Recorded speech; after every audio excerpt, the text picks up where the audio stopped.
Okay, so start करते हैं।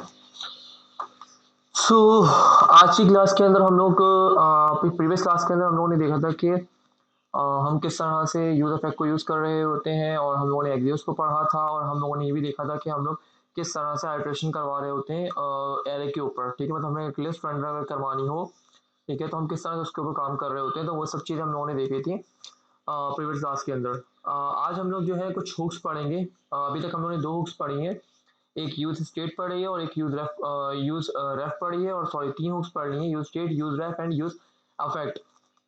इसके अलावा हम कोई दो दो तीनों हुक्स आज हम और देखेंगे। और इसके अलावा हम लोग ये देखेंगे कि हमारे पास रैक के अंदर प्योर कंपोनेंट क्या होते हैं और इम्प्योर कंपोनेंट क्या होते हैं। ठीक है, इनमें डिफरेंस देखेंगे और किस तरह से हम रैक में फंक्शनल कंपोनेंट को यूज करते हुए प्योर कंपोनेंट बनाते हैं। और क्लास बेस में भी देख लेंगे, क्लास बेस में किस तरह से हम प्योर कंपोनेंट बना रहे होते हैं। ठीक है, एग्जाम्पल हम लेते हैं। तो स्टार्ट करते हैं। मैं अपने पास यहाँ पर रेक्ट जेएस हुक्स ओपन कर लेता हूँ, एंड रेक्ट हुक्स आ गए हमारे पास।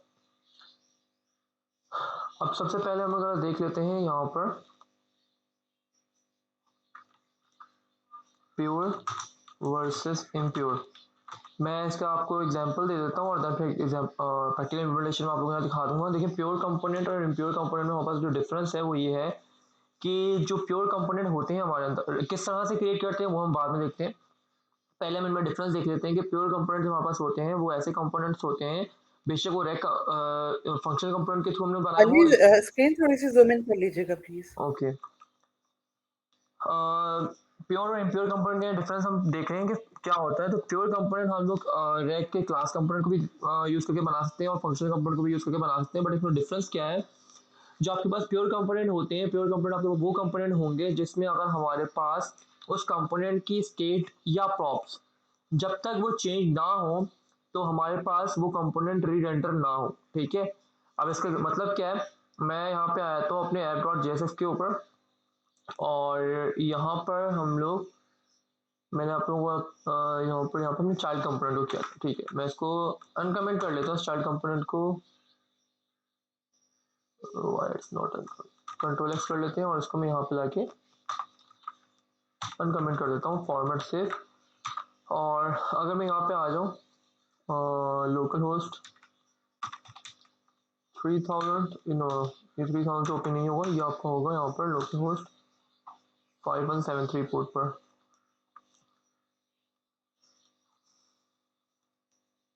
पहले हम एक डिफरेंस देख लेते हैं, और डिफरेंस हमारे पास क्या है उसको देखते हैं पहले। मैं यहाँ पे आता हूँ और ये देखें, ये मेरे पास एक मेरा कंपोनेंट है। इसको मैं काम करता हूँ, ये मैं कुछ चीज़ें मैंने की हुई हैं, इनको मैं अभी कमेंट आउट कर देता हूँ। ये हम लोग इन फ्यूचर में हम पढ़ेंगे, सब चीज़ें देखेंगे, टेलविन वगैरह और बाकी चीज़ें। अभी मेरे पास ये कुछ मेरे पास कंपोनेंट है, और कुछ कंपोनेंट सिंपल एक कंपोनेंट है चाइल्ड कंपोनेंट। ठीक है, ये मैंने आई थिंक बना के रखा हुआ है यहाँ पर। और चाइल्ड कंपोनेंट में है क्या, जो मैंने यहाँ पर रेंडर करवाया कहाँ पर, ये रहा चाइल्ड कंपोनेंट। सिर्फ इसका इस ऐप कंपोनेंट के अंदर आप देखें इस यहाँ पर, तो सिर्फ मेरे पास एक चाइल्ड कंपोनेंट ही रेंडर हो रहा है। इसको मैं यहाँ से उठाकर और टॉप पे ले आता हूँ, बाकी सारा कोड कमिट हुआ उसको इग्नोर कीजिएगा। ये हमारे पास चाइल्ड कंपोनेंट जो कहाँ कॉल हो रहा है, ऐप कंपोनेंट के अंदर। ठीक है, तो इसके अंदर मैंने क्या काम किया, मैं इस पर क्लिक कर देता हूँ, कंट्रोल प्रेस कर देता हूँ और लेफ्ट क्लिक करूँगा माउस से, तो मैं इसकी डेफिनेशन के ऊपर आ गया हूँ। और इसकी डेफिनेशन में अगर हम देखें यहाँ पर, तो यहाँ पर मैंने चाइल्ड कंपोनेंट के सिंपल से ये चाइल्ड लिखा हुआ है। ठीक है, और इसके अंदर मैंने एक यहाँ पे योर नेम है कुछ इस तरह से लिखा हुआ है, और एक मैंने इनपुट बनाया हुआ है। ठीक है, और मैंने एक स्टेट बनाई हुई यहाँ पर, सेट नेम और नेम, इस तरह से मैंने स्टेट बनाई हुई, और इस ऑन चेंज के ऊपर मैं स्टेट को अपडेट करवा रहा हूँ हर की स्ट्रोक के ऊपर। मतलब कि जब जब मैं कोई की प्रेस करूंगा तो मैं उसके हिसाब से अपने स्टेट को अपडेट करवाता रहूंगा, और वही जो स्टेट के अंदर मेरे पास वैल्यू आ रही होगी वो मैं यहाँ पे रेंडर करवा रहा हूँ। सिंपल इज, मैंने इसमें कोई इतना ज़्यादा रॉकेट साइंस नहीं लगाई हुई, और ये सब काम मैं पहले आप लोगों को बता चुका हूँ। तो ये मेरे पास एक बेसिक सा चाइल्ड कंपोनेंट है, और अगर मैं यहाँ पे इसको नेस्टेड चाइल्ड कंपोनेंट को कमिट आउट कर दूँ, तो ये कुछ मेरे पास एक चाइल्ड कंपोनेंट बना हुआ है, सिंपल ये कंपोनेंट है। और इस कंपोनेंट के मेरे पास ये आपके पास क्या आ गया, यहाँ पर मेरे पास एक इनपुट आ रहा है। ठीक है, और यहाँ पे आप लोग गौर कीजिएगा कि मेरे पास एक चाइल्ड कंपोनेंट है, और जब जब मैं इसकी की कोई भी चेंज करता हूँ, ए प्रेस करूंगा, तो यहाँ पर देखिए मेरे पास चाइल्ड कंपोनेंट री एंटर हुआ है। ठीक है, री एंटर हुआ मतलब कि स्टेट के अपडेट होने पर मेरा कंपोनेंट री एंटर हुआ, और मेरे पास यहाँ पर मेरी जो स्टेट है वो अपडेट हुई है। ठीक है, देखिए आपके नेम की स्टेट में ये आ चुका और वो देखो मेरी यूआई भी अपडेट हो चुकी है यहाँ पर। मैं दोबारा कोई एल प्रेस करूंगा तो मेरे पास दोबारा स्टेट अपडेट हुई और दोबारा कंपोनेंट एंटर हुआ और मेरे पास यहाँ पर अपडेटेड यूआई आ चुकी है। ठीक है, और अगर मैं दोबारा यहाँ पे आता हूँ और आई प्रेस करूंगा, फिर स्पेस दूंगा, फिर HAIDER प्रेस करूंगा, तो आप देख सकते हैं यहाँ पर जब जब मेरी की स्टेट अपडेट हो रही है तब तब मेरे पास कंपोनेंट रीएंटर हुआ है।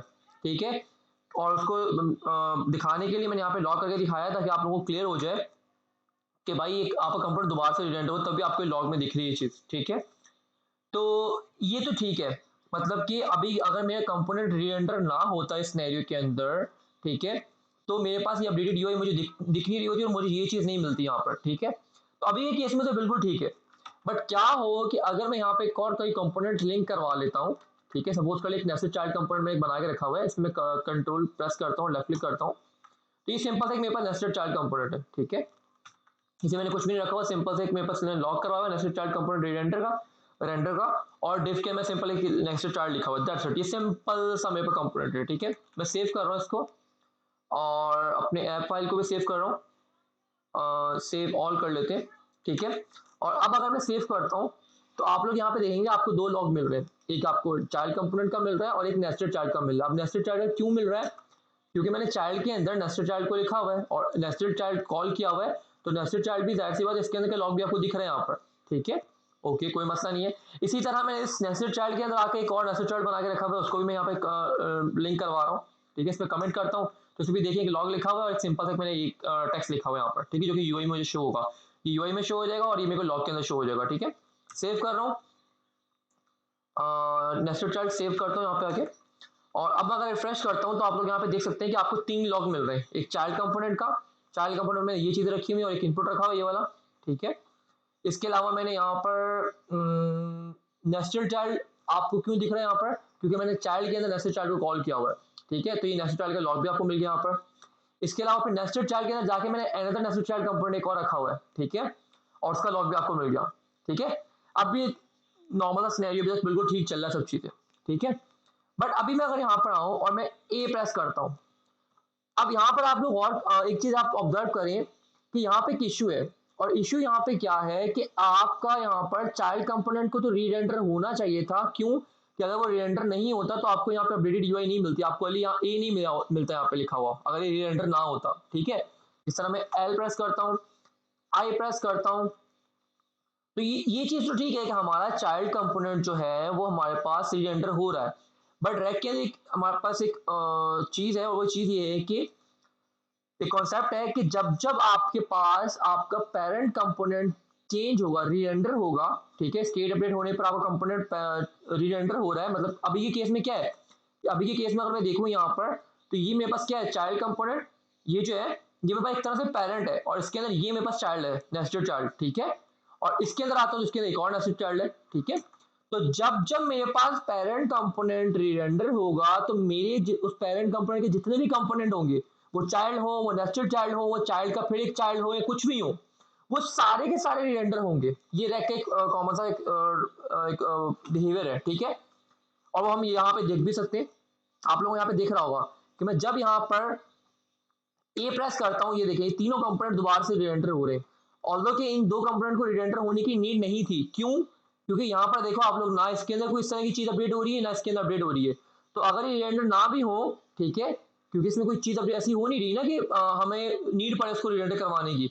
अभी देखें ये चाइल्ड कंपोनेंट के अंदर आपकी ये चीज देखो अपडेट हो रही है इसके अकॉर्डिंगली, ये देखो आई लिख रहा हूँ तो आई अपडेट हुआ यहाँ पर। ठीक है, स्पेस दूंगा, HAIDER लिखता हूँ, तो ये तो अपडेट होना चाहिए, तो ये तो ठीक है। बट हर बारी में जब जब मैं को की प्रेस कर रहा हूँ मेरे दो कंपोनेंट भी साथ में रीरेंडर हो रहे हैं, जो कि एक तरह से बिला वजह के हो रहे हैं। अब देखिए ना यहाँ पर कि आपको यूआई में तो कोई इस तरह की चेंजेस नहीं मिल रही हर दफा पे, तो आप बार बार इसको रिक्रिएट क्यों कर रहे हो उसकी यूआई को, समझ आई है नहीं आई? पहले मुझे यहाँ पे इस चीज को क्लियर करें कि आप लोगों को चीज समझ आई है नहीं आई, कि यहाँ पर चाइल्ड कंपोनेंट में हमें इसकी अब चीज यहाँ पे दिख रहा है कि यहाँ पर ऐसा कोई ना कोई स्टेट है कि जिसकी स्टेट की अपडेट होने पर हमें इस कंपोनेंट को रीरेंडर करवाना है। अगर हम रीरेंडर ना करवाएं, ठीक है, हम नहीं करवा रहे, खुद ही करवा रही है, अगर वो रीरेंडर ना हो तो हमें यहाँ पर अपडेटेड यूआई ना मिले। ठीक है, बट रैक का बिहेवियर है कि जब भी आपको पेरेंट कंपोनेंट आपका रीरेंडर होता है स्टेट अपडेट होने पर, तो आपके जितने भी पेरेंट कंपोनेंट के अंदर चाइल्ड कंपोनेंट होते हैं या नेस्टेड चाइल्ड कंपोनेंट, जितने भी लेवल डीप कंपोनेंट होंगे वो सबके सब रीरेंडर होंगे। सबके सब रीरेंडर होने का मतलब क्या है कि उनकी यूआई भी दोबारा से रिक्रिएट होगी। अब इन दोनों कंपोनेंट्स के अंदर तो कोई ऐसी हम लोगों ने चीज पास नहीं की हुई ना कि जिसको अगर हम लोग ये रीरेंडर ना हो तो हमें कोई उससे फर्क पड़ रहा हो, या अगर रीरेंडर नहीं भी होते तो इनकी यूआई तो सेम ही रहेगी ना हर केस के अंदर। ये तो चेंज नहीं हो रही है, तो हम फिर क्यों इनको बिला वजह से रीरेंडर करवा रहे हैं? समझ आई नहीं आई? जी, बिल्कुल सही बात है, What is सही, the बिल्कुल time सही। ठीक setting? है, तो अब यहाँ पर हम इस बिहेवियर को रोकना चाह रहे हैं। अभी देखिए, अगर तो आपके पास ये बिल्कुल सिंपल से कंपोनेंट है जिस तरह के नेस्टेड चाइल्ड है और अनदर नेस्टेड चाइल्ड है, इसमें देखिए कोई इतनी कॉम्प्लेक्स लॉजिक या कोई इस तरह की यूआई मैंने इतनी कॉम्प्लेक्स नहीं बनाई हुई कि मुझे यहाँ पर इस बिहेवियर को रोकना पड़े। सिंपल से एक नेस्टेड चाइल्ड लिखा हुआ है, टेक्स्ट लिखा हुआ है, इसको रिक्रिएट होने में इतना कोई टाइम नहीं लगेगा।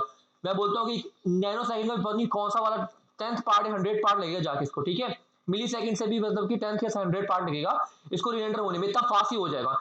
तो इस तरह के सिनेरियोज में अगर हम इसको इसकी रीरेंडरिंग को ना भी रोके तो हमें कोई मसला नहीं है। बट इश्यू कहाँ पे आता है? इश्यू इस तरह के सिनेरियोज में आता है कि जहां पर हमारे पास ये जो चाइल्ड कंपोनेंट है, ये सब child component, nested child component है, इनके अंदर जो यूआई है वो बहुत ही कॉम्प्लेक्स है। सपोज कर उसमें कोई फिल्टरिंग हो रही है, कोई सॉर्टिंग हो रही है, कुछ इस तरह की चीज हो रही है और काफी कॉम्प्लेक्स यूआई है।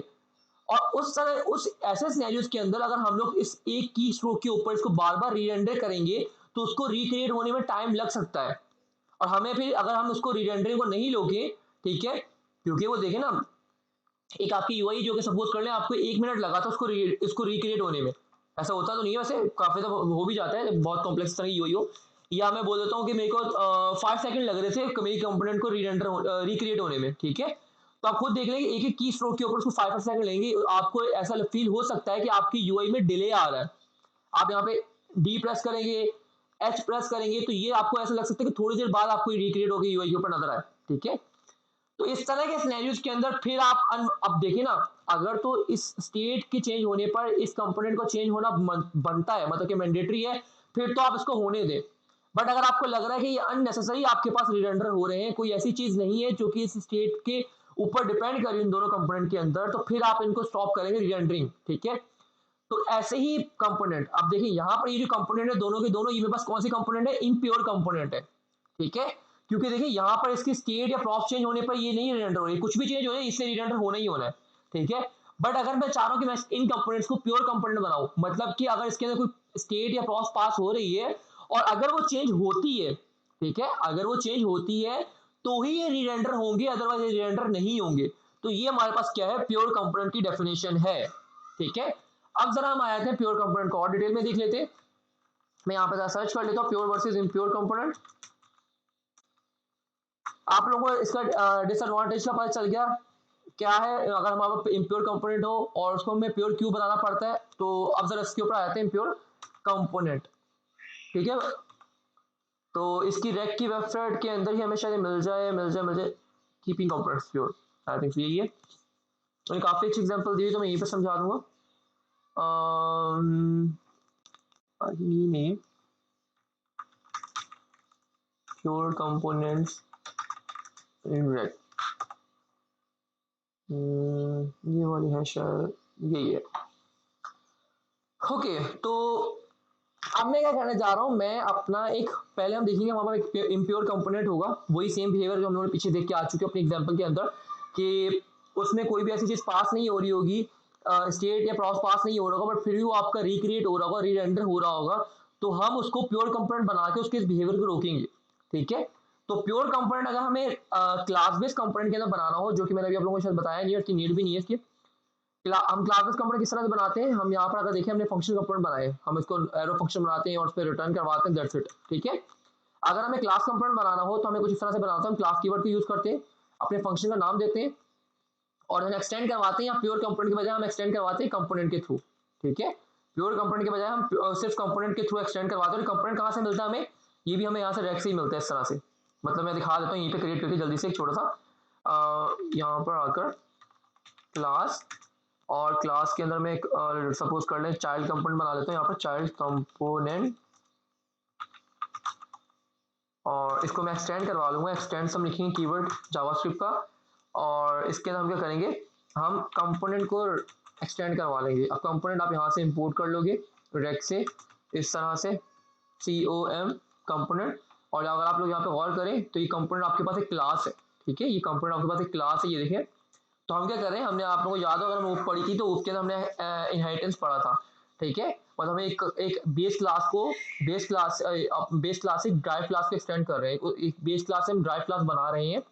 और इनहेरिटेंस में क्या होता है कि मैं बोलता हूँ कि भाई इस कंपोनेंट इस फंक्शन इस क्लास की, इन शॉर्ट हम बोले कंपोनेंट नहीं बोलते उसको क्लास ही बोलते हैं, इस क्लास की जितनी मेथड और प्रॉपर्टी है उसको मैं एक्सटेंड करा सकूँ इस क्लास के अंदर, ताकि मैं इस क्लास के अंदर इस कंपोनेंट के अंदर उसको यूज करवा सकूँ। तो ये हम कुछ इस तरह से करके और देन उसके बाद हमारे पास रेंडर मेथड आते हैं क्लास कंपोनेंट के अंदर, और इसके हमारी बॉडी आती है और इसके अंदर हम जाके यहाँ पे रिटर्न करवा रहे होते हैं हेलो या कुछ भी इस तरह से कर देता हूँ। तो ये कुछ मेरे पास एक यहाँ पर हेलो वर्ल्ड में कुछ कर देता हूँ यहाँ पर WORLD वर्ल्ड। ये मेरे पास एक सिंपल सा कंपोनेंट बन चुका है, ठीक है। और यहाँ पे ये एरर क्यों दिखा रहा है कि हमने इसको डिक्लेयर तो कर लिया बट हमने इसको यूज नहीं किया। तो मैं यहाँ से आगे इसको एक्सपोर्ट कर देता हूँ, बस ये एरर हमारे पास चले जाएगा, ठीक है। एक्सपोर्ट करने से ये होगा कि इसको पता चलेगा, एक्सपोर्ट होगा इसको पता चलेगा किसी और फाइल में के लिए यूज कर ही रहे होंगे, ठीक है। तो ये हम लोगों ने एक सिंपल सा एक कंपोनेंट बना लिया। अब अगर हम लोग इस कंपोनेंट को भी देखें तो ये भी हमारे पास एक इम्प्योर कंपोनेंट ही होगा। अब मैं चाह रहा हूँ क्लास बेस्ड कंपोनेंट के अंदर मुझे प्योर कंपोनेंट बनाना है, ठीक है। तो मैं सिंपल से यहाँ पे कंपोनेंट के बजाय हम लोग प्योर कंपोनेंट वाली क्लास से एक्सटेंड करवा लेंगे, ठीक है, इस तरह से। तो हमारे पास इतना इजी है क्लास कंपोनेंट के अंदर प्योर कंपोनेंट बनाना, ठीक है। मतलब अभी जो चाइल्ड कंपोनेंट बनेगा, ठीक है, वो मेरे पास प्योर कंपोनेंट बन चुका होगा। जबकि अगर मैं पहले देखूँ यहाँ पर तो वो मेरे पास क्या था, एक सिंपल कंपोनेंट था, ठीक है। बट हम लोग तो ये पढ़ नहीं रहे, हम लोग तो ये नहीं पढ़ रहे कि हम लोग ने क्लास बेस्ड कंपोनेंट, हम तो फंक्शनल कंपोनेंट पढ़ रहे हैं। तो अब जरा आते हैं उसको भी देख लेंगे। पहले हम आते हैं एग्जांपल को जरा डिटेल में देखते हैं। तो ये मेरे पास एक प्योर कंपोनेंट मैं इस तरह बनाया हुआ है, ठीक है, इंपोर्ट करवा के जो भी है मैंने बता दिया आपको, ठीक है। अब जरा आते हैं ये हम लोगों ने किया हुआ है, एक मेरे पास एक क्लास बेस्ड कंपोनेंट है। सपोज कर लें आपका माई अपना फंक्शनल कंपोनेंट था, ठीक है, उसमें मैंने कुछ इस तरह से लेबल वगैरह और ये इनपुट वगैरह इस तरह से यूज किए हुए, ठीक है। और ये जो ग्रीटिंग वाला कंपोनेंट है, ये ग्रीटिंग वाला कंपोनेंट जो है ये मेरे पास क्या है, ये मेरे पास प्योर कंपोनेंट है। ये मेरे पास क्या है, ये मेरे पास प्योर कंपोनेंट है। अब इसको इसको समझाने के लिए मैं यहाँ पे काम कर रहा हूँ, कॉपी कर रहा हूँ इसको पूरे को, और या फिर हम यहाँ पे क्लिक करके इसको यहाँ पे भी ओपन कर सकते हैं, ठीक है। बट मैं काम कर लेता हूँ, मैंने यहाँ प्योर कंपोनेंट आई थिंक बना के रखा हुआ है शायद, बिल्कुल ऐसा ही है। तो मैं यहाँ पे आता हूँ और इसको यहाँ पर आके F2 करके इसके नाम को रीनेम कर लेता हूँ कंपोनेंट, ठीक है। और मैं यहाँ पे आता हूँ और ऐप के अंदर आकर और सपोज कर लें कि मैं कंपोनेंट बनाने जा रहा हूँ, ठीक है। तो मैं अपना कोड जो है सारा का सारा पहले यहाँ पे लेके आता हूँ, जो कि मैंने कॉपी किया हुआ है, उसको मैं अलग पेस्ट कर लेता हूँ नीचे यहाँ पर, ये सारा कोड, ठीक है। और ये जो ग्रीटिंग वाला कंपोनेंट है इसको मैं यहाँ से उठाकर मैं कट करता हूँ। ये काम करते हैं, इसको मैं इस पूरे को सारे के सारे कोड को यहाँ से कट करता हूँ, प्योर कंपोनेंट में आते हैं यहाँ पर, यहाँ मैं पेस्ट कर रहा हूँ, ठीक है। और ये जो मेरे पास ग्रीटिंग वाला है, वेट अ मिनट, ये मेरे पास प्योर कंपोनेंट है ग्रीटिंग, ओके, ठीक है। तो इसको थोड़ा सा रिफैक्टर कर लेते हैं कोड को जल्दी से। मैं यहाँ पे आता हूँ, इसको मैं यहाँ से एक्सपोर्ट को डाल दूंगा और यहाँ पर मैं कॉन्स कर दूंगा, मैं एरो फंक्शन बनाने जा रहा हूँ। और एरो फंक्शन में क्या बनाऊंगा, एरो फंक्शन में प्योर कंपोनेंट के नाम से बनाता हूँ, ठीक है। और इसके अंदर मेरे को इक्वल टू लगाना पड़ेगा, इसके अंदर मुझे यहाँ इस तरह से ये करना पड़ेगा और ये कुछ इस तरह से करना पड़ेगा फॉर्मेट। तो ये मेरे पास इतना हो चुका है। अब ये जो कंपोनेंट है इसके लिए मैं एक और कंपोनेंट बनाता हूँ ग्रीटिंग वाला, और ग्रीटिंग वाला मैंने ऑलरेडी बना के रखा हुआ, तो मैं काम करता हूँ ग्रीट के नाम से कंपोनेंट बना लेता हूँ, GREET ग्रीट डॉट JSX, ठीक है। और अपने प्योर कंपोनेंट में आता हूँ और यहाँ से इस कोड को मैं कट करके वहाँ लेके चले जाता हूँ, ठीक है। और इसको भी मैं यहाँ से कमेंट आउट कर देता हूँ। अब इस हमारे पास सिर्फ ये कंपोनेंट इसके अंदर सिर्फ ये वाला है प्योर कंपोनेंट के नाम से, ठीक है। ये हमारे पास कुछ कंपोनेंट है और मैंने ऊपर ग्रीट का कंपोनेंट बनाया कहीं पे कहीं पे कहीं पे कहीं पे कहीं पे जी, और ये रहा ग्रीट, ठीक है। इधर आके मैं इसको पेस्ट कर रहा हूँ और यूज स्टेट में यूज नहीं कर रहा, यहाँ पे मैं प्योर कंपोनेंट को यूज कर रहा हूँ और यहाँ पर मैं इसको ग्रीटिंग के बजाय मैं इसको ग्रीट का नाम दे दूंगा और यहाँ से मैं इसको एक्सपोर्ट करवा लेता हूँ इस कंपोनेंट को, ठीक है। अभी मैं इसको क्या करता हूँ, अभी मैं इसको सिर्फ कंपोनेंट बनाता हूँ। यहाँ पर मैं प्योर कंपोनेंट नहीं बना रहा हूँ, मैं स्टार्टिंग से बताता हूँ आप लोगों को। यहाँ पे आते हैं और मैं यहाँ पे आके कंपोनेंट बना देता हूँ, ठीक है, फॉर्मेट से। और यहाँ पर वैलिडेशन इसको मैं काम कर इसको भी फिलहाल इग्नोर करें, ठीक है। और मैं इतना कर दिया, ये मैंने सिंपल एक कंपोनेंट बना दिया किसके थ्रू, मैंने एक क्लास बेस्ड कंपोनेंट बनाया, ठीक है। और मैंने एक सिंपल सा कंपोनेंट बना दिया ग्रिड के नाम से। अब इस ग्रिड को मैं यहाँ से एक्सपोर्ट करवा रहा हूँ और इस प्योर कंपोनेंट में आकर मैं यहाँ पे ग्रीटिंग के बजाय उसको ग्रीट को इंपोर्ट कर लेता हूँ। सिंपल इज दैट, ये रहा, ठीक है। और मैं इसको जरा सेव ऑल कर देता हूँ। अब मैं दोबारा इसको रिपीट कर दूँ मैंने क्या क्या किया है, थोड़ा कंफ्यूज हो सकते हैं आप लोग। ये मैंने एक प्योर कंपोनेंट बनाया है, ठीक है, और इसको मैंने यहाँ से एक्सपोर्ट कराया, इसमें दो स्टेट रखी हुई मैंने, नेम और एड्रेस की, ठीक है, और यहाँ से मैंने कुछ JSX को रिटर्न करवाया। और ये मैंने एक कंपोनेंट अलग से बना के रखा हुआ है, क्लास बेस्ड कंपोनेंट। ये भी नॉर्मल कंपोनेंट है, प्योर कंपोनेंट नहीं है, सिंपल सा नॉर्मल कंपोनेंट है, ठीक है। सेव करता हूँ और इसको मैं सेव ऑल कर लेता हूँ। और इस प्योर कंपोनेंट को, ये जो मैंने प्योर कंपोनेंट बनाया हुआ है, इसको मैं यहाँ पर आकर अपने ऐप कंपोनेंट के अंदर जहाँ मैंने चाइल्ड को कॉल करवाया हुआ था, इसको मैं यहाँ से चाइल्ड को कमेंट कर देता हूँ फिलहाल के लिए। और यहाँ पर आकर मैं इसको कॉल कर लेता हूँ थोड़ा सा सिंपल सा। और कॉल करने के लिए हम इसको इंपोर्ट करवा लेते हैं। अच्छा, एक चीज़ आपको खास ख्याल रखें, प्योर कंपोनेंट आपका रेक से ना इंपोर्ट हो जाए, ये जो आपने अपना कस्टम कंपोनेंट बनाया हुआ यहाँ से इंपोर्ट हो, ठीक है। तो मैं यहाँ पे इसको सेव करता हूँ, यहाँ से इंपोर्ट हो चुका है यहाँ पर, ठीक है। यहाँ पे भी देखिए, आप यहाँ पे भी कर सकते थे कस्टमाइजेशन वगैरह, मैंने वहीं पे ले जाकर करवा दी ताकि आप लोगों का रेफरेंस भी रहे कोड का। और अब जरा मैं अपने अगर वेबसाइट पे आऊँ और मैं UI दिखाऊँ आप लोगों को, तो ये देखिए। अच्छा, यहाँ पर ये आपके पास ये इशू आ रहा है, तो हमारे पास क्योंकि मैंने टेबल इसमें लिंक करवाई हुई है, इसकी वजह से आपके पास ऐसा इशू आ रहा है। मैं काम कर लेता हूँ फिलहाल के लिए, दोनों इनपुट के अंदर आके क्लास देता हूँ, क्लास नेम, और यहाँ पर मैं बॉर्डर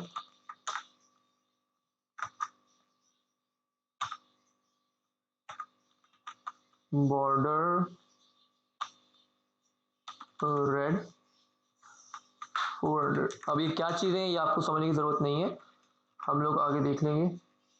ओके, ये ओके, इसके अलावा हमारे बॉर्डर विथ, एक काम करते हैं ज़रा, मैं इसको 1 मिनट मैं टेलीविजन के ऊपर आ जाता हूँ, और ये हम आगे जाके इंशाल्लाह समझेंगे इन सब चीज़ों को। अभी फिलहाल आप इसको इग्नोर कीजिएगा।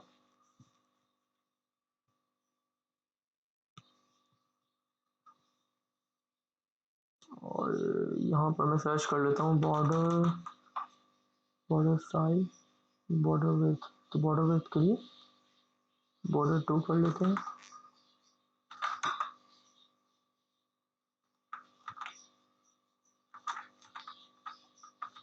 सेव करते हैं, आई थिंक इतने से काम हो जाएगा, बिल्कुल ठीक है। रिफ्रेश कर लेते हैं। ओके, तो ये मेरे पास कुछ इनपुट आ चुके हैं, और अब मैं यहाँ पर आप लोग गौर कीजिएगा, ये मेरे पास ग्रीटिंग कंपोनेंट है जो कि रेंडर हुआ है फर्स्ट टाइम पे इस टाइम के ऊपर 12:35 और 37 सेकंड। ये किस तरह से आ रहा है, ये हमारे पास कुछ इस वजह से आ रहा है ग्रीट में, ये इसकी वजह से आ रहा है, न्यू डेट और ये लोकल टाइम स्ट्रिंग जो भी इसकी वजह से आ रहा है। तो मैं यहाँ पर रिफ्रेश करता हूँ, और अब हम आते हैं यहाँ पर, मैं कुछ पास करता हूँ, मैं लिखता हूँ हेलो अली, ठीक है, स्पेस दूंगा HAIDER, हैदर, ठीक है। तो आप लोग देख सकते हैं कि जब जब मैंने कोई की प्रेस की है यहाँ पर अपने किसमें, अपने अपने अपने अपने प्योर अपने इस कंपोनेंट के अंदर, यहाँ पे जब भी मैंने कोई इनपुट के अंदर कोई भी की प्रेस की, तो मेरी स्टेट अपडेट हुई है, ठीक है, नेम वाली। और आपके पास ये आपका ग्रीड कंपोनेंट जो है ये आपका रीरेंडर हो रहा है बार बार, आप देखते हैं सारे के सारे लॉग ग्रीड कंपोनेंट के पे चले, ठीक है। और आपको टाइम भी बता रहा है इतने सेकंड पे ये चला, इसका जो भी है, ठीक है, कैंसिल कर रहा हूँ। बट अगर मैं यहाँ अभी देखिए इस सिनेरियो के अंदर ये बिल्कुल ठीक चला है, अगर मैं अभी इसकी बात करूं तो यहाँ पर ये बिल्कुल ठीक चला है। क्यों ठीक चला है, क्योंकि भाई इस ग्रीड कंपोनेंट के अंदर हम इस नेम प्रॉप्स को पास कर रहे थे, जो स्टेट हम अपडेट करवा रहे हैं हर की स्ट्रोक के ऊपर ईडो टारगेट और वैल्यू में, ये मैं यहाँ पर भी शो कर रहा हूँ और ये मैं इसके अंदर पास कर रहा हूँ। और इस ग्रीड के अंदर जाकर ये मेरे पास यहाँ पे मुझे प्रॉप्स मिल जाएंगे, दिस डॉट प्रॉप्स के मुझे नेम मिल जाएगा, उसको मैं यहाँ पर हेलो के पास यहाँ पे शो करवा रहा हूँ, ठीक है। तो ये अभी तक बिल्कुल ठीक चल रहा है, ये ऐसे ही चलना चाहिए था, बिल्कुल सही चल रहा है। बट अगर मैं आ जाऊँ यहाँ पे एड्रेस के ऊपर, अभी देखिए यहाँ पर मैं नेम पास कर रहा था और नेम मेरी चेंज हो रही थी, तो इसको रीरेंडर हो रहा है, बिल्कुल अच्छा चल रहा है, बिल्कुल सही चल रहा है। बट अगर मैं यहाँ पे आता हूँ और मैं एड्रेस के चेंजेस करता हूँ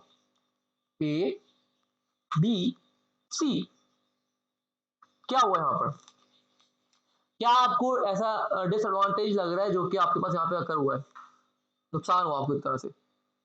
नुकसान आपके पास यहाँ पे ये हुआ है कि पहले जब मैंने यहाँ पर इस अपने एक पेरेंट कंपोनेंट के अंदर मैं कुछ चीज स्टेट अपडेट हो रही थी या कुछ भी हो रहा था, मेरा कंपोनेंट रीरेंडर हो रहा था, तो उसकी वजह से मेरे पास चाइल्ड कंपोनेंट भी मेरा रीरेंडर हो रहा था, ठीक है।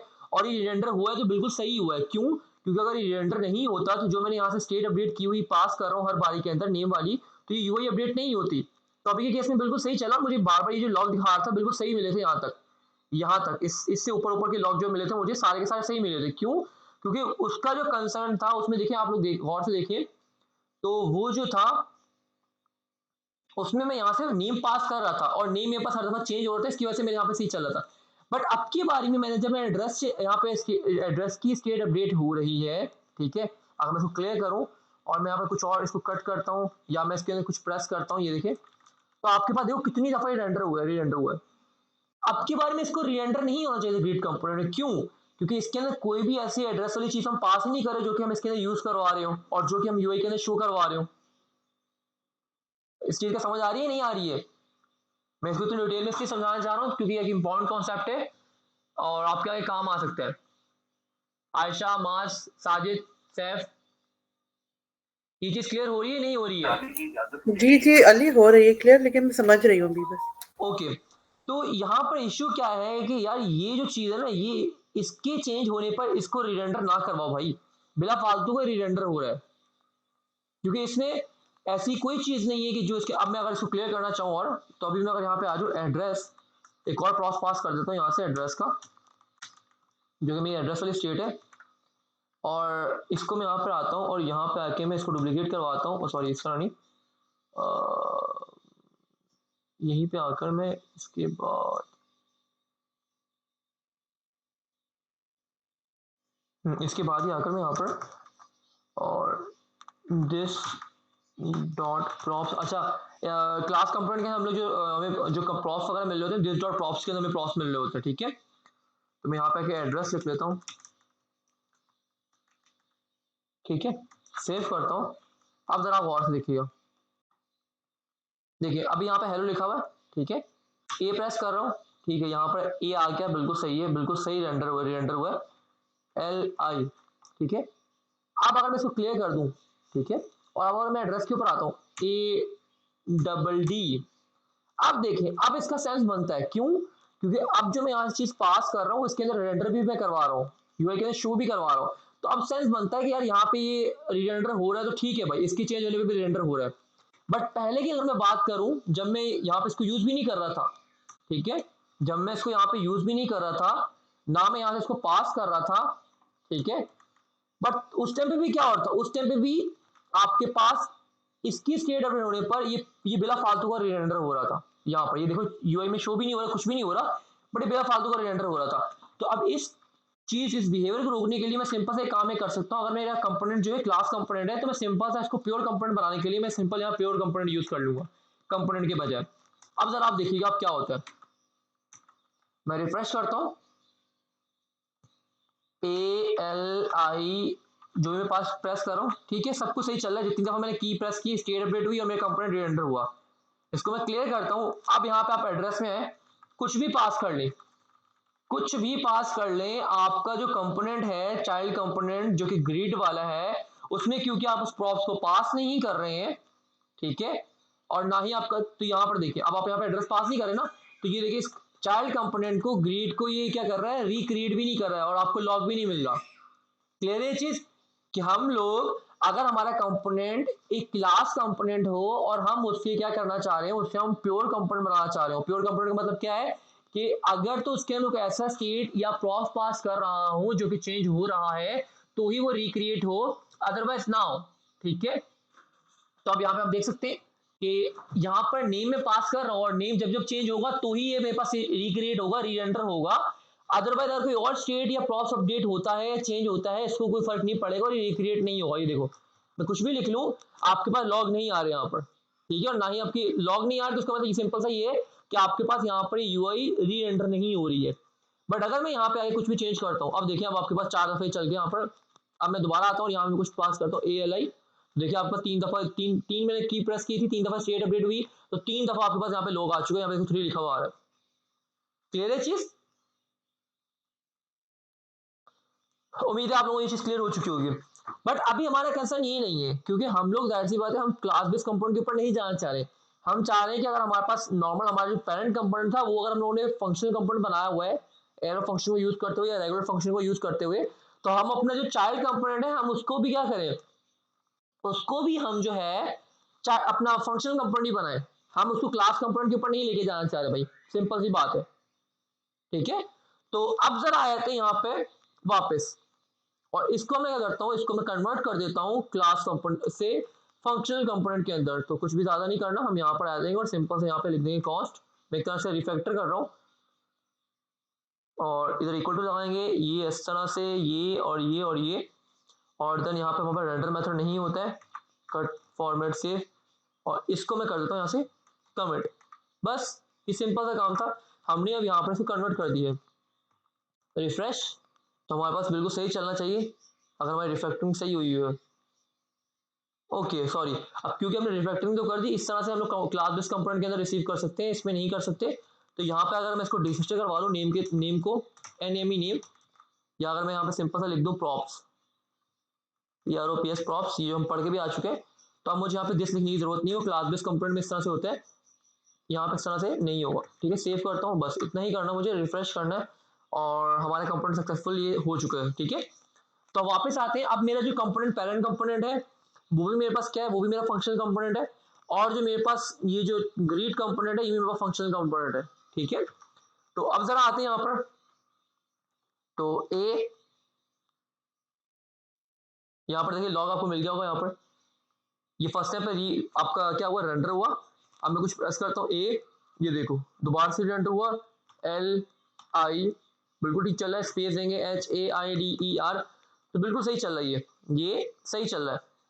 बट अगर यहाँ पर आते हैं तो मैं लिख देता हूँ HAIDER, फिर क्या हुआ यहाँ पर, फिर वही काम खराब हो गया, फिर वही काम खराब हो गया कि अगर मैं यहाँ पे कुछ भी प्रेस कर रहा हूँ, ए, इधर आए थे एड्रेस के ऊपर, ALI, यहाँ पे फिर दोबारा से काम खराब हो गया भाई, यहाँ पर फिर से दोबारा से काम खराब हो गया कि एड्रेस के चेंज होने पर ये दोबारा से रीरेंडर होने लग गया है।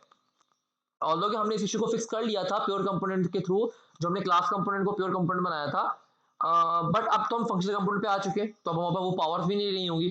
ठीक है, तो अब जरा आते हैं, जरा देखते हैं हम इस इशू को फंक्शनल कंपोनेंट के अंदर रहते हुए किस तरह से रिजॉल्व कर सकते हैं। ठीक है, तो उसके लिए आपका दो चॉइसेस है, आप जो भी तरीका यूज करना चाहे आपकी मर्जी है। पहले मैं काम करता हूँ, कट करता हूँ और यहाँ पे एक्सपोर्ट के बाद सिंपल ग्रीड कर देता हूँ इस तरह से, ये इसको डिफॉल्ट कर लेते हैं, डिफॉल्ट, और यहाँ पे कुछ इस तरह से। अब आपको एरर भी मिलेगा कि प्योर कंपोनेंट में हम जो यूज़ कर रहे हैं हम इस तरह से यूज़ कर रहे हैं, तो हमें इस तरह नहीं, इस तरह करना पड़ेगा क्योंकि डिफॉल्ट हमने लिख दिया। ठीक है, तो where is our grade component, ये रहा। ठीक है, अभी तक बिल्कुल ठीक चल रहा है, सही है, सही चल रहा है। तो अब हम आते हैं, और आप क्या कर सकते हो, आपको रैक के अंदर एक चीज मिल जाएगी, MAMO, मेमो। ठीक है, मेमो आपकी एक तरह से मेमोराइजेशन का मतलब क्या है, कैशिंग करना चीजों को। ठीक है, यह करेगा, ये आपकी हेल्प कराएगा कैश करवाने में। सपोज कर ले, अगर आपके पास, मैं भी इसको समझाता हूँ, कट करते हैं और इसको मैं यहाँ पे राउंड ब्रैकेट लाऊंगा और इसके अंदर मैं अपने फंक्शन को पास कर दूंगा जो कि मैं ऊपर से एक्सपोर्ट करा रहा हूँ, दैट्स इट।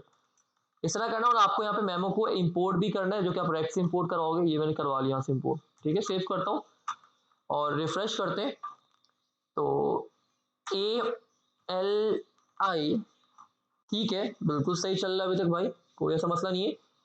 क्लियर करता हूँ, HAIDER, क्या हुआ तो मुझे बताएगा यहाँ पर, आयशा, मास, सैफ, साजिद, सैफ जा चुके हैं।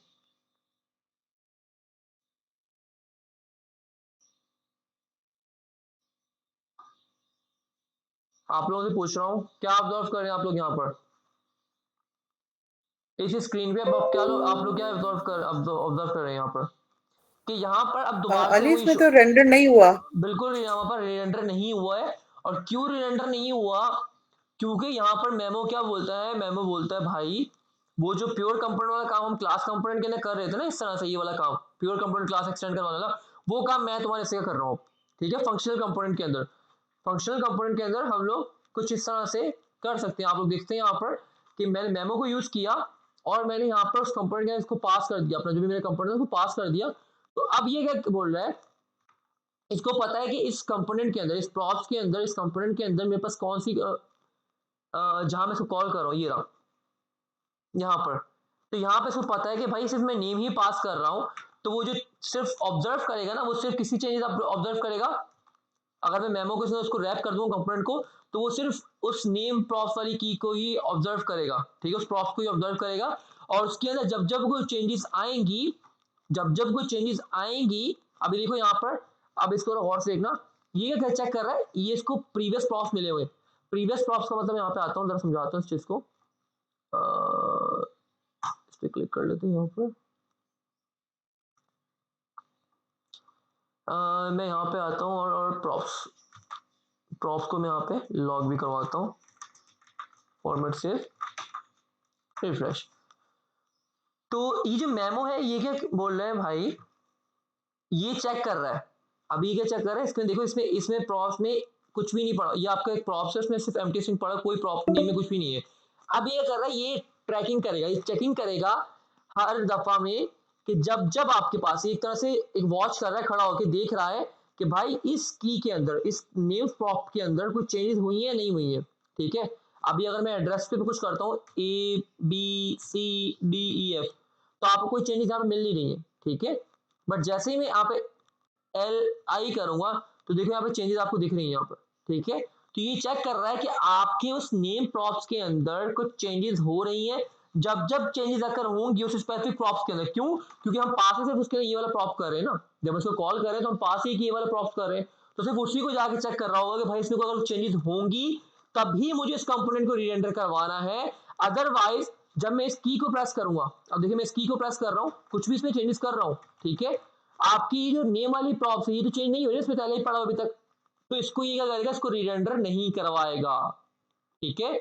ये हम लोगों ने देख लिया कि हम प्योर कंपोनेंट किस तरह से फंक्शनल कंपोनेंट के अंदर बना सकते हैं, ठीक है। और तो इसके अंदर एक इश्यू है, और वो इश्यू क्या है वो हम देखेंगे आगे, ठीक है।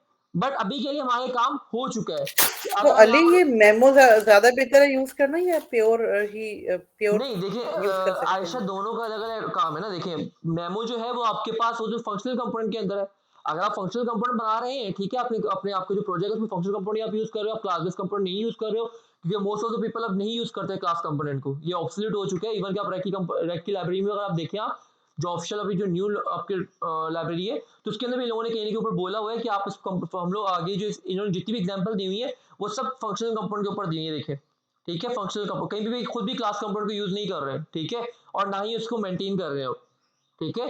तो अब अगर आपका जो कोड बेस है वो न्यू है, ठीक है, आप अभी लेटेस्ट उस पर काम करें, तो फिर आप ये जाहिर सी बात है फंक्शनल कंपोनेंट बना रहे होंगे, तो वहां पर आप मेमो को ही यूज करेंगे, वहां प्योर कंपोनेंट को तो यूज कर नहीं सकते, क्योंकि वो तो कहाँ यूज करेंगे, वो तो आप कर ही क्लास बेस्ड कंपोनेंट के अंदर सकते हो, और आप तो बना कौन से रहे हो, आप तो फंक्शनल कंपोनेंट बना रहे हो, तो वहां पर आप उसको प्योर कंपोनेंट को यूज ही नहीं कर पाओगे ना, तो वहां पर कोई चॉइस का तो सवाल ही नहीं उठता।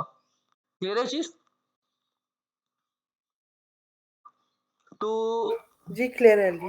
ओके, अब जरा हम आए थे, हमने यहाँ पर मेमोराइजेशन देख ली, और हमने देख लिया प्योर कंपोनेंट किस तरह से क्रिएट होते हैं, क्लास बेस्ड कंपोनेंट के अंदर भी देख लिया, और फंक्शनल कंपोनेंट के भी देख लिया। अब फंक्शनल कंपोनेंट के कुछ एक दो इश्यूज हैं, अब हम आगे इसको भी देखेंगे।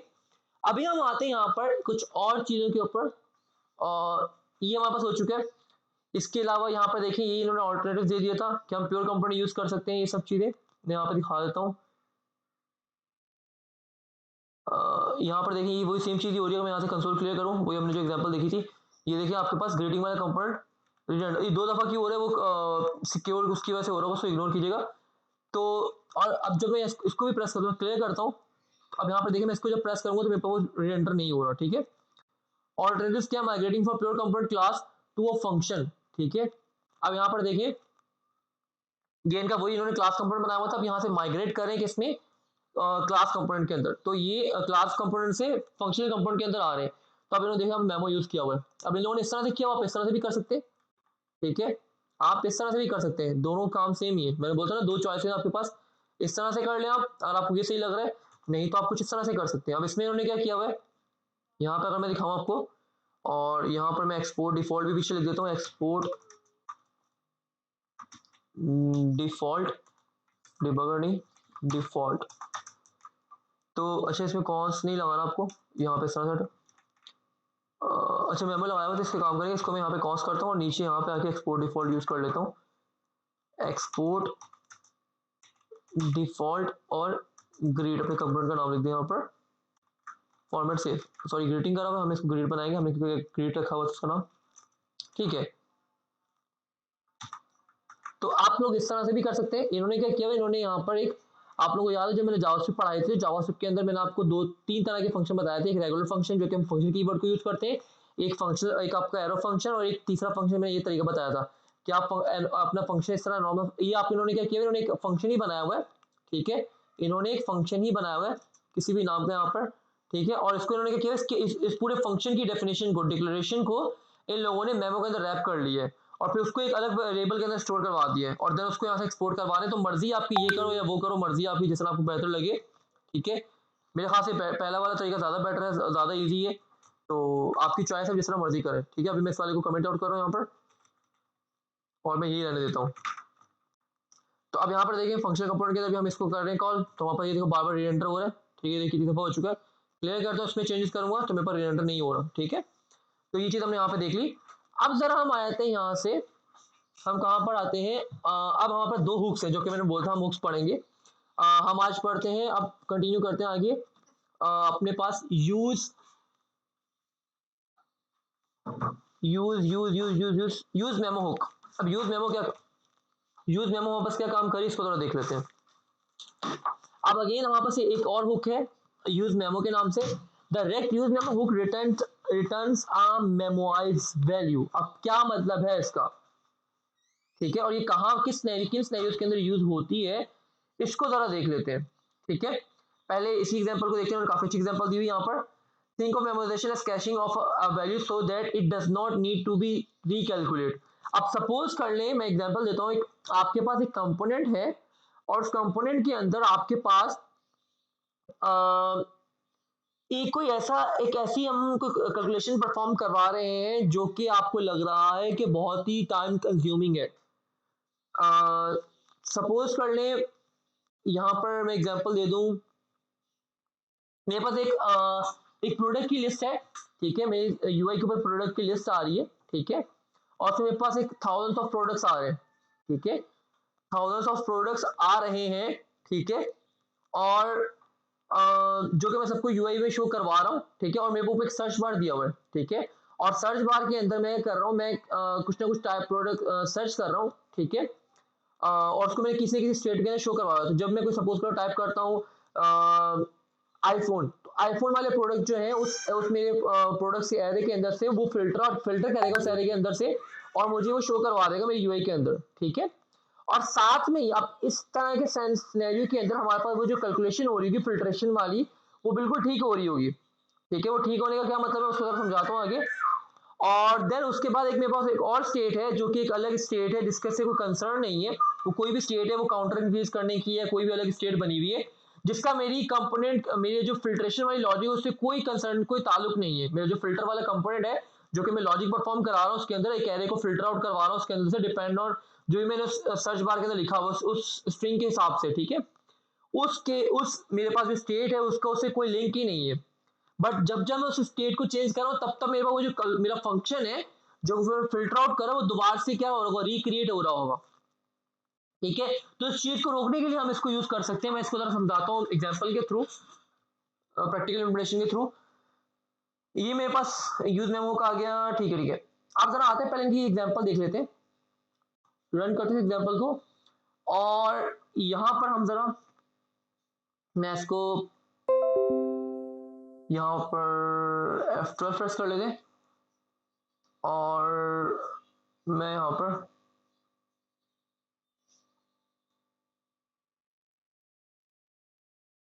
ठीक है, यहाँ पे ये चीज़ वर्क नहीं करी तो मैं इस पर काम करता हूँ। वर्क तो करी बट जो चीज़ मैं आपको समझाता रहा हूँ यहाँ पे नहीं हो रही, तो मैं अगेन एक काम करूँगा, नेक्स्ट कोड को करूँगा कॉपी, पूरे कोड को यहाँ से कॉपी कर लेते हैं समझाने के लिए, और यस पूरे कोड को ही इतना ही कर लूँगा तो इनफ है, आई थिंक इतना इनफ है, ठीक है। तो मैं इसको एक काम कर लेता हूँ, इसको मैं एक काम कर लेता हूँ, इसको ले जाता हूँ एक अपने कंपोनेंट बना लेता हूँ मेमो के नाम से, या कोई भी कंपोनेंट बना लेते हैं MEMO मेमो के नाम से, ठीक है, और JSX नाम रख देता हूँ इसका, ठीक है। और इस कोड को यहाँ पेस्ट कर देता हूँ, जरा इसको हम एक काम करते हैं, यूज स्टेट को इंपोर्ट करते हैं यहाँ पर, ठीक है, और इसका नाम मैं कर देता हूँ MEMO मेमो, ठीक है, कैपिटल मेमो रख रहा हूँ ताकि कॉन्फ्लिक्ट ना आए। और यहाँ से मैं कर रहा हूँ इसको एक्सपोर्ट करवा देता हूँ। एक्सपोर्ट डिफॉल्ट कर लेते हैं, या डिफॉल्ट नहीं करते, ऊपर ही इसको एक्सपोर्ट करवाते हैं और नेम एक्सपोर्ट करवा देते हैं। ठीक है, सेव फॉर्मेट ये, ठीक है। और ठीक है ठीक है ठीक है ठीक है, सही है। और मैं इस कंपोनेंट को, मेमो वाले कंपोनेंट को अपने app.jsx के अंदर आकर, अच्छा अभी 6 मिनट रह गए, जैसे 1-2 मिनट रह जाए तो मुझे काइंडली रिमाइंड करवा दीजिए, मैं न्यू लिंक शेयर कर दूंगा। मैं अपने कहाँ पर आता हूँ, अपने कंपोनेंट के अंदर, अपने ऐप कंपोनेंट में आता हूँ, उसको कमेंट कर देता हूँ प्योर कंपोनेंट को, क्योंकि हम उसको देख चुके हैं। और अपने इस कंपोनेंट को मैं यहाँ पे रेंडर करवा देता हूँ, फॉर्मेट सेव। ये मैंने इंपोर्ट करा ली मेमो, कहाँ से करवाया है, कंपोनेंट्स के अंदर से, मेमो से, ठीक है। और यहाँ रिफ्रेश कर लेते हैं, तो ये देखिए वहाँ पर कोई भी एरर नहीं आया, ठीक है। और आप लोग देख सकते हैं यहाँ पर हो क्या रहा है, पहले इस चीज़ को समझ लें जरा। अच्छा कुछ स्टाइलिंग ओवरराइड हो रही है, तो मैं एक काम करता हूँ, इसको मेमो के ऊपर जाता हूँ और यहाँ पे मेरे पास बटन है, where is our button, where is our button, ये रहा। और इसके ऊपर जाके मैं क्लास में अप्लाई कर देता हूँ और बीजी कर देता हूँ मैं इसका रेड 400।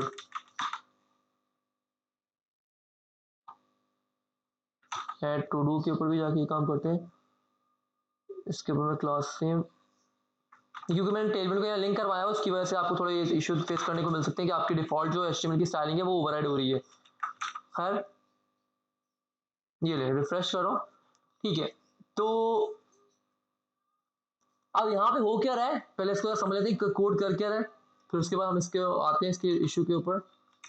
यहाँ पर मेरे पास एक कंपोनेंट है और कंपोनेंट के मेरे पास 2 स्टेट पड़ी हुई है। एक स्टेट में मेरे पास काउंट की वैल्यू आ रही है, ठीक है, बाय डिफॉल्ट 0 पड़ा हुआ है।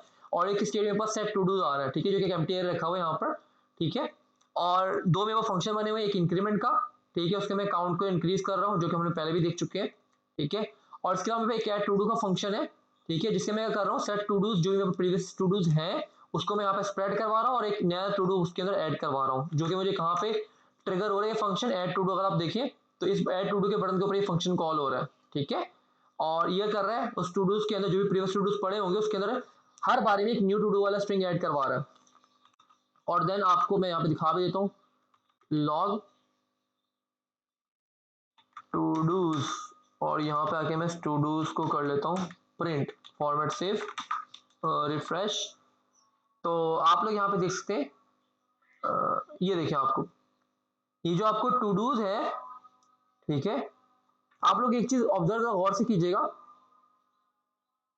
ये देखिए ये टू डूज आ गए यहाँ पर, और टू डूज के जो एरे है वो एम्प्टी पड़ा हुआ। क्यों एम्प्टी आपको मिला, क्योंकि अगर मैं टू डूज के ऊपर आऊँ तो यहाँ जो हमने इसकी स्टेट में ये रखा हुआ एम्प्टी एरे रखा हुआ, तो इसलिए हमें एम्प्टी एरे मिल रहा है यहाँ पर, ठीक है।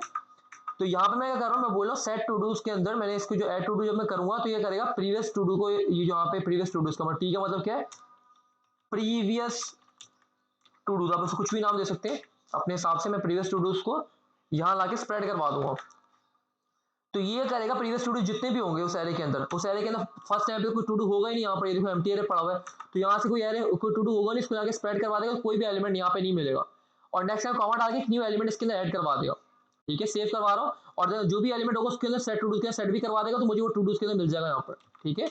सेव करता हूँ, रिफ्रेश करता हूँ। अगर आप लोग देखिएगा जब मैं ऐड टू डू के ऊपर क्लिक कर रहा हूँ, ठीक है, तो ये देखिए आपको न्यू टू डू मिल गया यहाँ पर। बट यहाँ पे एक चीज जो नोट करने वाली है वो जरा नोट कीजिएगा, यहाँ पर मैं जब ऐड टू डू पे क्लिक कर रहा हूँ तो देख रहे हैं आपको यूआई अपडेट होने में और आपको ये लॉग मिलने में बहुत थोड़ा सा टाइम लगा है। अब ये टाइम लग क्यों रहा है, कोई मुझे बता सकता है? अब ये टाइम लग क्यों रहा है? मैं दोबारा करता हूं, किसी का मैसेज आया, 2 मिनट्स लेफ्ट, ओके, ठीक है। मैं इसको यहाँ पे एंड कर रहा हूँ, मैं आप लोगों को नया लिंक शेयर कर रहा हूँ, थोड़ा जल्दी से ज्वाइन कर लीजिएगा गाड़ी।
ओके गूगल मुझे कंफर्म कर दें मेरी आवाज़ आप लोगों को आ रही है और स्क्रीन विजिबल आप लोगों को।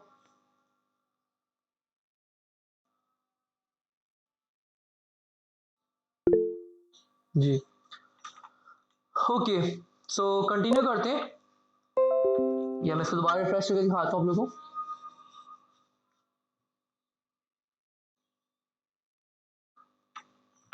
रिफ्रेश, ठीक है। सो यहाँ पर देखिए मैं दोबारा दिखाता हूँ, मैं ऐड टू डू पे क्लिक कर रहा हूँ, तो यहाँ पर देखिए कुछ टाइम लग रहा है, टाइम के बाद यहाँ पर मेरे पास टू डूज आ रहा है, और ऊपर यूआई में भी देखिए आपको थोड़ा डिले मिलेगा। जब मैं क्लिक करता हूँ तो फौरन बाद आपको टू डू नहीं मिला, थोड़ा सा टाइम लग रहा है। ये देखें थोड़ा डिले आ रहा है। अभी डिले क्यों आ रहा है इसको जरा देख लेते हैं, ये डिले हमारे पास क्यों आ रहा है।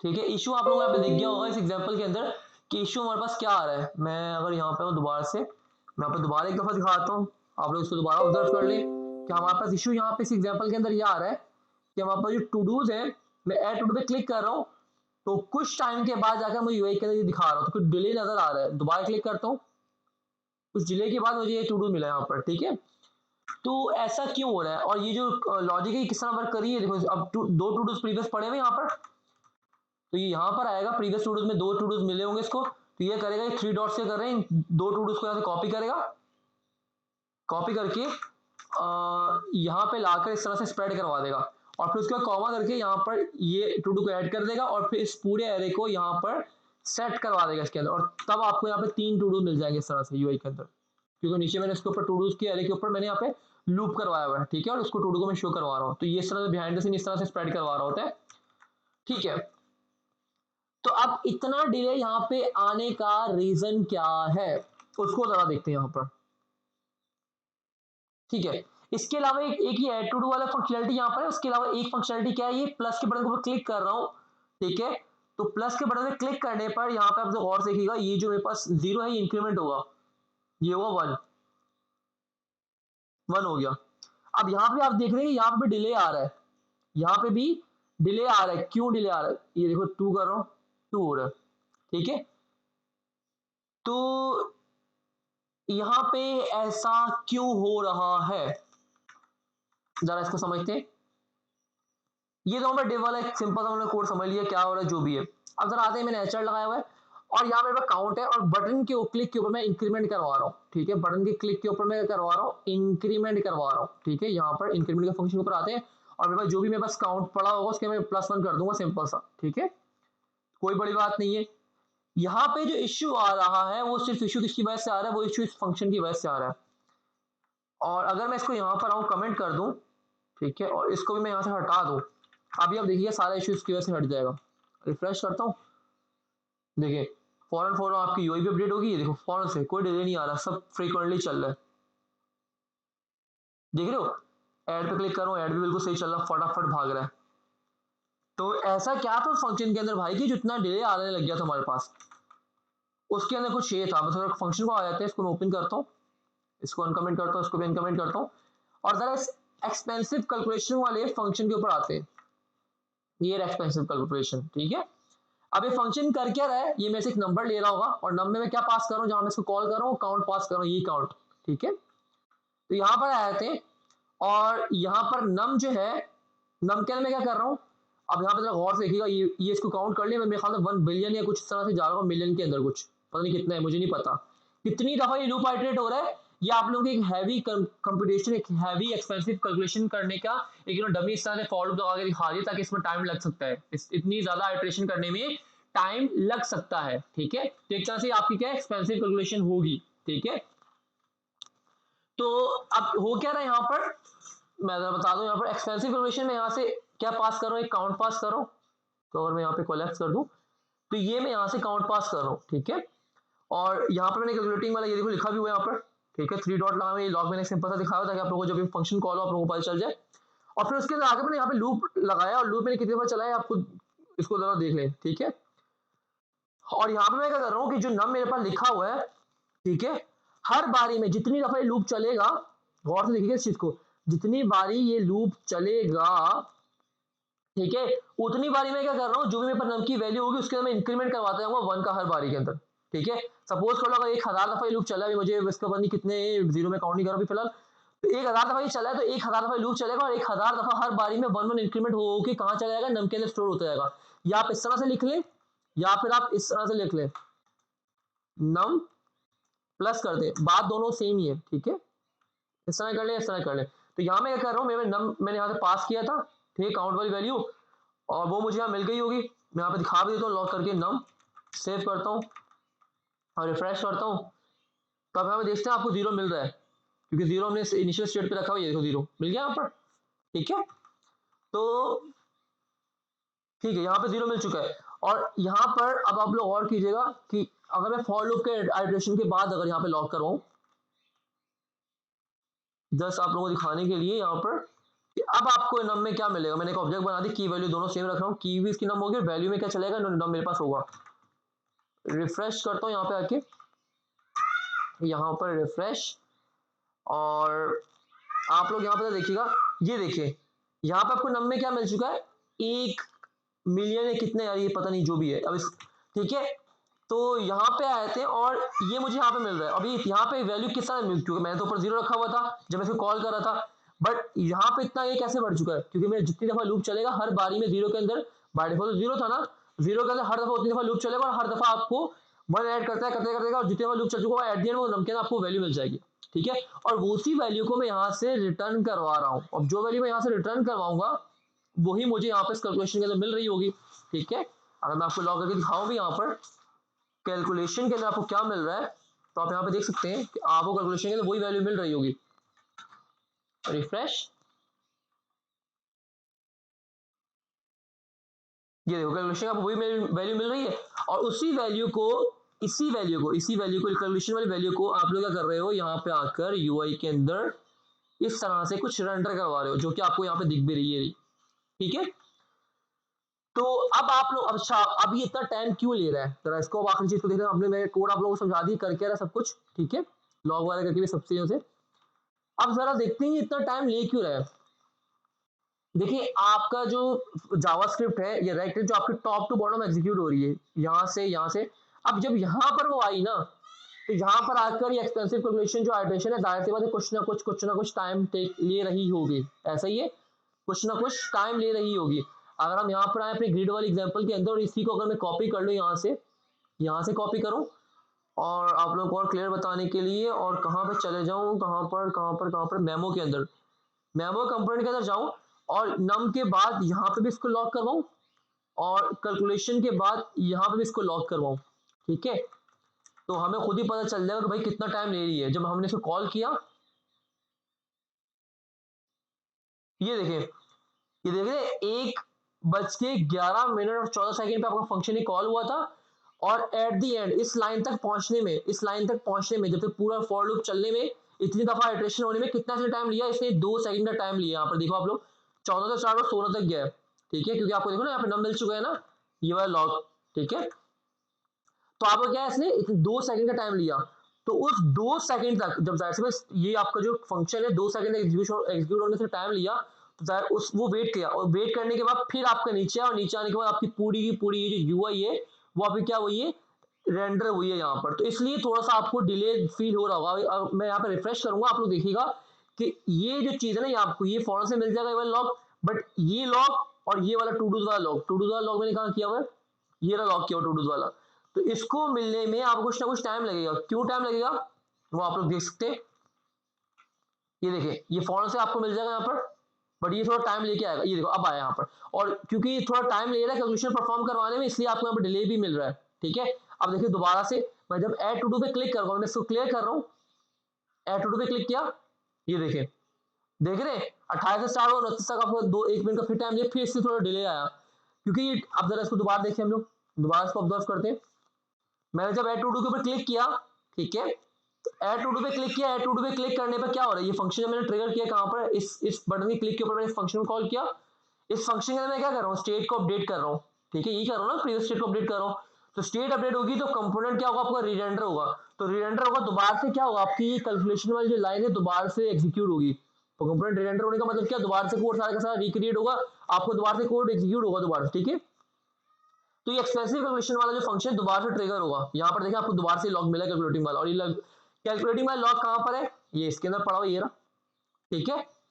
तो ठीक है, अब क्योंकि इसको थोड़ा टाइम लग सकता है, ठीक है, इतना टाइम लगा, एक मिनट का टाइम लगा, 1 सेकंड का टाइम लगा, तो 1 सेकंड के टाइम तक के लिए इसको परफॉर्म होने में मैंने जब फंक्शन को कॉल किया, यहाँ पर ऊपर दोबारा से कोड एग्जीक्यूट स्टेट अपडेट हुई, दोबारा से सारा का सारा यहाँ पर आपकी ये सब चीजें हुई, और आपका एक्सपेंसिव कैलकुलेशन चला, इसको एग्जीक्यूट होने में 1 सेकंड का टाइम लगा, नीचे आया, इसे स्टेट को अपडेट किया, स्टेट को अपडेट करने के बाद फिर इसने यूआई के अंदर आकर इसको शो करवाया।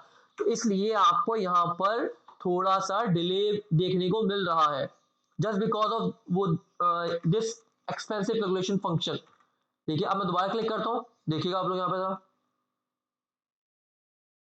ये देखिए 57 और 59, 2 सेकंड फिर टाइम लगा, ये देखो मैं दोबारा क्लिक करता हूँ,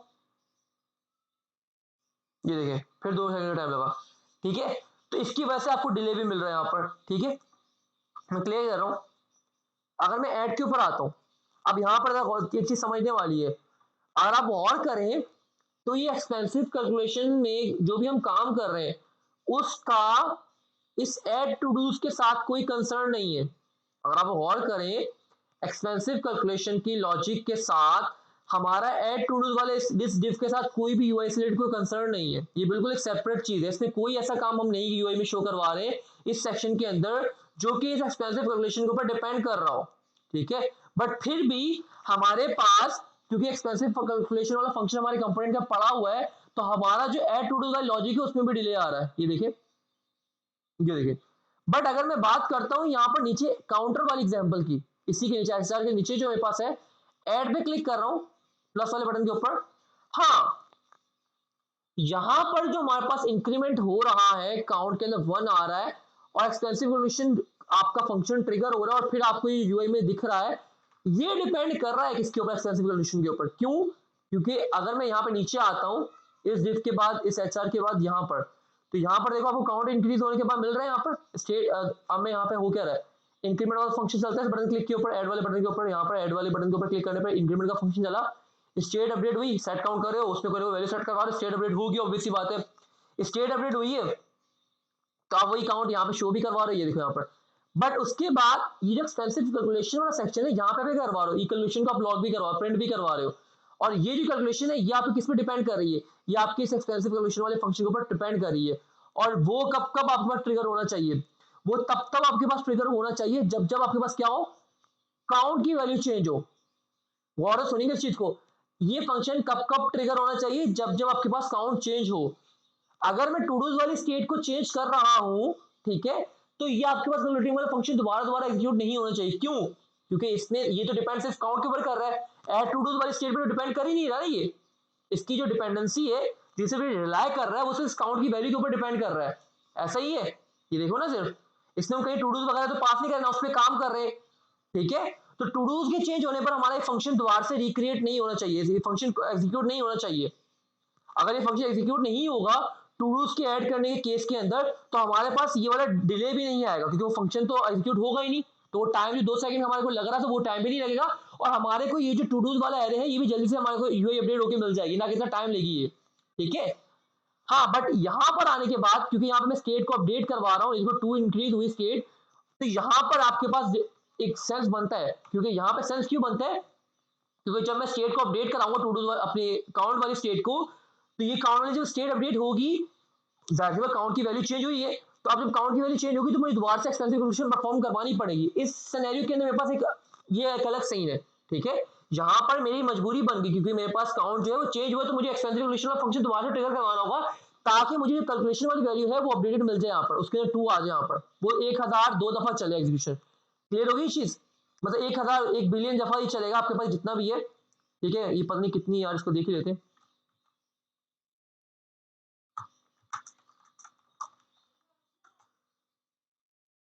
तो 100 मिलियन है आपके पास, ठीक है। तो ये 100 मिलियन दफा जो आपकी आइटरेशन होगी वो आपके पास यहां पर परफॉर्म हो रही होगी, ठीक है। तो अब जरा हम आते हैं, हमारा जो इश्यू है वो इसके ऊपर है।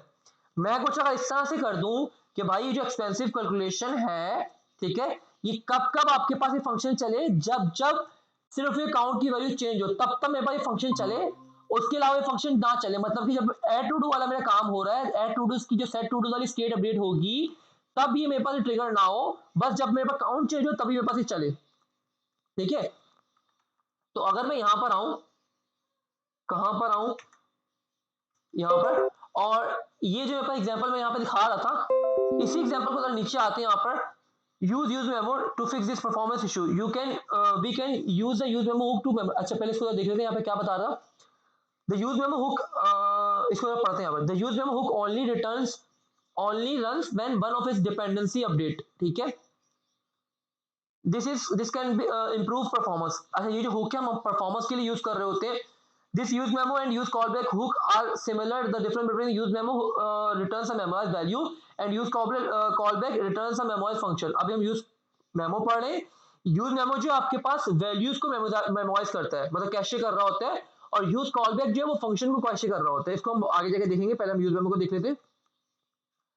The use memo hook can be used to keep expensive resource intensive functions from needlessly running। ठीक है, अभी हमारे केस में ये इशू हमारे पास आ रहा है कि हमारा जब हमारे पास ऐड टू डू वाली स्टेट अपडेट हो रही है, ठीक है, ये वाली स्टेट अपडेट होती है, तब भी हमारे पास ये जो फंक्शन है बिना फालतू का चल रहा होता है।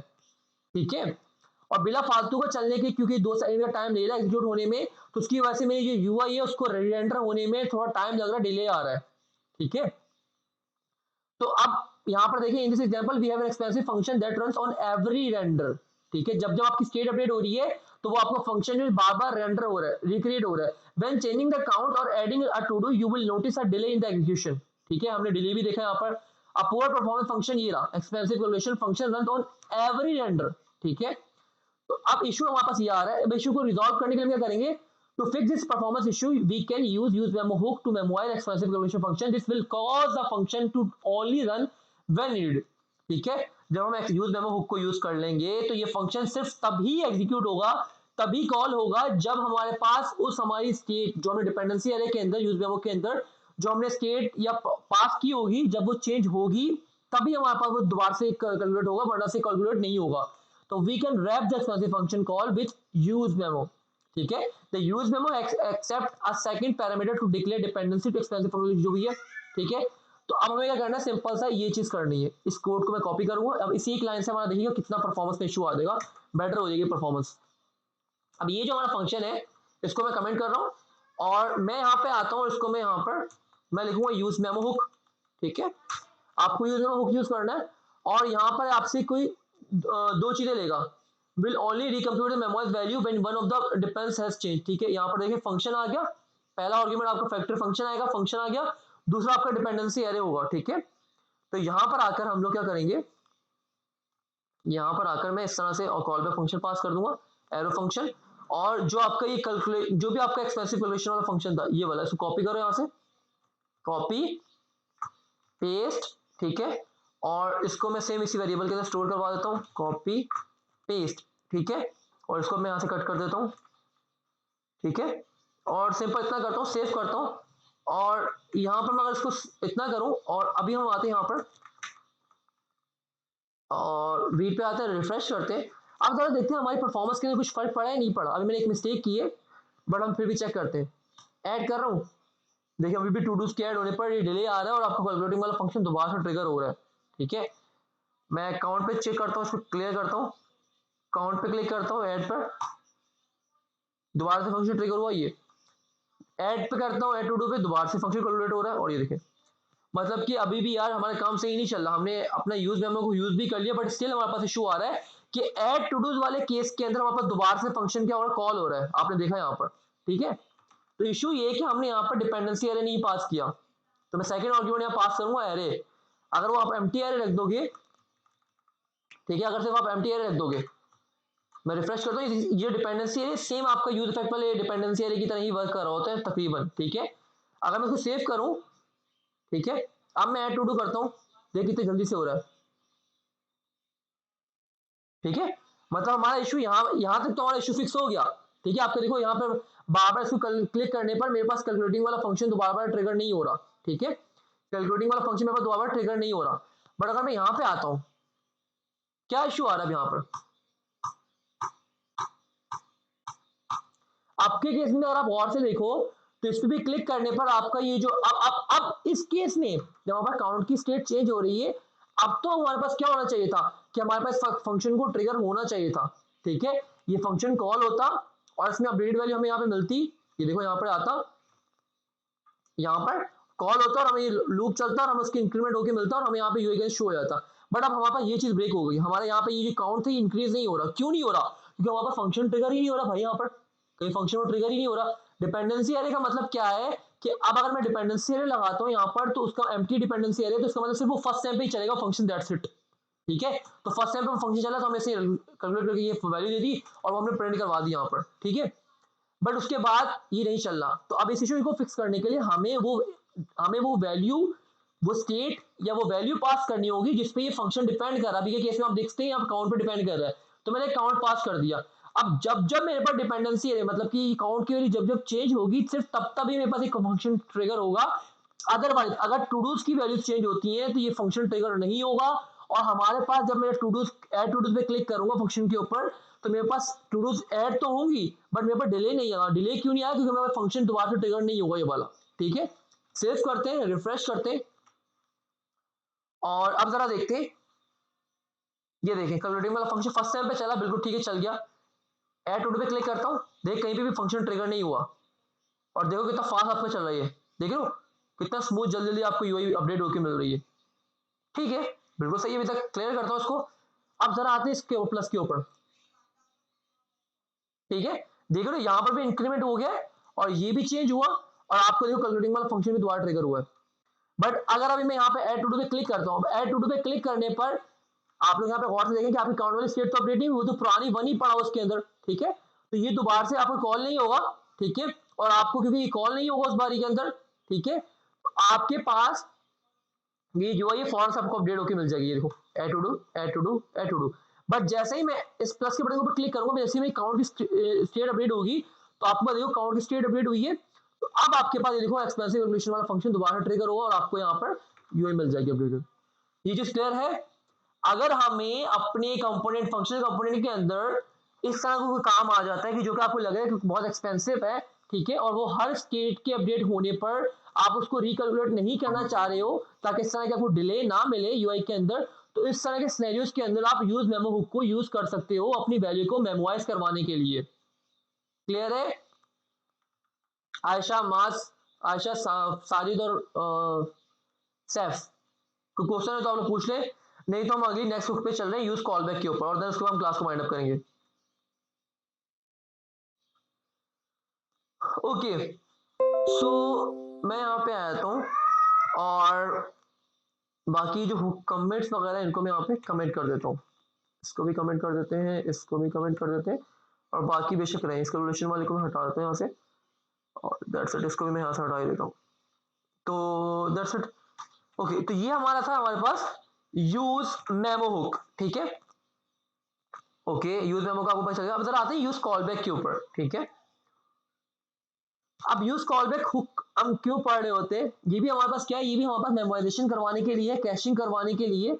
बट जिस तरह हमने यूज मेमो हुक को पढ़ा है तो यूज मेमो हुक क्या हमारे पास कर रही होती है, हमारी जो वैल्यूज होती हैं जो कि हमें फंक्शन कॉल होता है उसके बाद हमें कोई रिटर्न में कोई वैल्यू मिल रही होती है, जिस तरह से हमें यहाँ पर वैल्यू मिल रही थी 100 मिलियन, ठीक है। तो उस वैल्यू को मेमोराइज करवाने के लिए, कैशिंग करवाने के लिए हम यूज कर रहे होते हैं, ठीक है। बट यूज कॉलबैक जो है ये हमें वैल्यूज को कैशे नहीं करवाता, ये हमारे पास फंक्शंस को कैशे करवाता है। क्या मतलब है इसका? इसको जरा समझ लेते हैं। The ret use callback hook returns a memoized callback function. Think of memoization as caching so a value so that it does not need to be recalculated, ठीक है, वही सेम चीज आ गई। This allow us to isolate resource intensive functions so they will not automatically run on every render, वही same चीज। The use callback hooks only runs when one of the dependency update, ठीक है। Use callback hook का भी वही same scenario है, same scene है कि आपकी जब वो डिपेंडेंसी हुक में कोई वैल्यू चेंज होगी तभी आपके पास ट्रिगर होगा इसके अंदर का फंक्शन, वरना ट्रिगर नहीं होगा, कॉल नहीं होगा, ठीक है। अगेन ये हुक जो आपकी परफॉर्मेंस के लिए काम आ रही होती है, ठीक है। तो use callback and use memo hook same वही चीज जो हम पीछे पढ़ चुके हैं यूज मेमो के अंदर। प्रॉब्लम प्रॉब्लम पे आते हैं, फिर उसके बाद इसका सोल्यूशन हमें देगा use callback. One reason to use callback to prevent a component from re-rendering unless its props have changed, ठीक है। In this example, you might think that the to-dos component was not rendered unless to-dos change. ठीक है, अब यहाँ पे क्या issue है, आप लोगों को याद हो जब मैंने यहाँ पर आपको पीछे एग्जाम से कोई क्वेश्चन पूछे, आपने हैंड रेस किया? नो। ओके, तो अगर आप लोगों को याद हो जब मैंने मेमो का आप लोगों को बताया था, MEMO मेमो का, तो मेमो के अंदर क्या इशू था? इशू तो नहीं था, मेमो काफी हद तक ठीक चल रहा था। ठीक है, हमने जो लास्ट में एक सिनेरियो देखा था कि हमारा जब वो प्रॉप चेंज नहीं हो रहा था नेम वाला, सिर्फ हम एड्रेस के चेंजेस कर रहे थे, हमारा कंपोनेंट ग्रीट वाला रीएंडर नहीं हो रहा था, तो वो सही चल रहा था। बट उसके अंदर थोड़ा सा एक इशू है। वो क्या इशू है कि जब हम उस प्रॉप्स के अंदर कोई प्रिमिटिव डेटा टाइप पास करेंगे तो तब तो वो सही वर्क करता है, बट जैसे ही हम उसके अंदर नॉन प्रिमिटिव डेटा टाइप पास कर देते हैं तब उसके अंदर काम खराब हो जाता है। ठीक है, काम खराब होने का मतलब क्या है, मैं उसी एग्जांपल के अंदर जाके आप लोगों को दिखा देता हूँ एक चीज करके, कि आप लोगों को पता चल जाएगा कि क्या इशू आ रहा है इसके अंदर। यहाँ पे आते हैं ग्रीड को, और ग्रीड के ऊपर आने से पहले मैं इसको अपने मेमो को कमेंट करता हूँ और प्योर कंपोनेंट में वापस आता हूँ, और वो जो हमारे पास बिल्कुल यूआई अच्छी से चलती हुई दिख रही थी ना, उसको मैं ब्रेक करने की कोशिश करता हूँ। और ब्रेक करने की कोशिश में क्या करता हूँ कि सिंपल अभी ये जो मैं यहाँ से पास कर रहा हूँ, जो प्रॉप्स पास कर रहा हूँ, ठीक है, और उसके अंदर क्या है, उसके अंदर मेरे पास जो वैल्यू पास हो रही है वो मेरे पास क्या है, स्ट्रिंग है, मतलब कि स्ट्रिंग जा रहा होगा एनएमई नेम, वो स्ट्रिंग क्या डेटा है, वो प्रिमिटिव डेटा टाइप है, नंबर, स्ट्रिंग, बूलियन, अनडिफाइंड, नल, ये आपके पास क्या है, ये प्रिमिटिव डेटा टाइप्स है। ठीक है, ये आप वैल्यू टाइप बोल लो। ठीक है, बट अगर मैं यहाँ पे आया था और यहाँ पे आके सपोज करो मैं सेट एड्रेस एक और स्टेट प्रॉप पास कर रहा हूँ, उसके अंदर मैं अपना यहाँ फंक्शन पास कर रहा हूँ, कौन सा फंक्शन, सेट एड्रेस वाला, ये सेटर फंक्शन जो ये पास कर रहा हूँ। ठीक है, अब जरा सेव करता हूँ और रिफ्रेश करता हूँ, अब जरा आप लोग देखिएगा, ए बिल्कुल ठीक है, अभी ट्रिगर हो रहा, सही है भाई, जाने दो, सही है, चल रहा है। यहाँ पे आते हैं, ठीक है, अभी तक भी ये सही चल रहा है, बट अगर मैं यहाँ पर आऊँ, इसको मैं एग्जाम्पल को उसी में बताता हूँ, wait a minute, set address, हाँ इस एग्जाम्पल को मैं आगे समझाता हूँ, इसको यहाँ से हटा देते हैं फिलहाल, क्योंकि इसमें मेरा और भी काम करना पड़ेगा।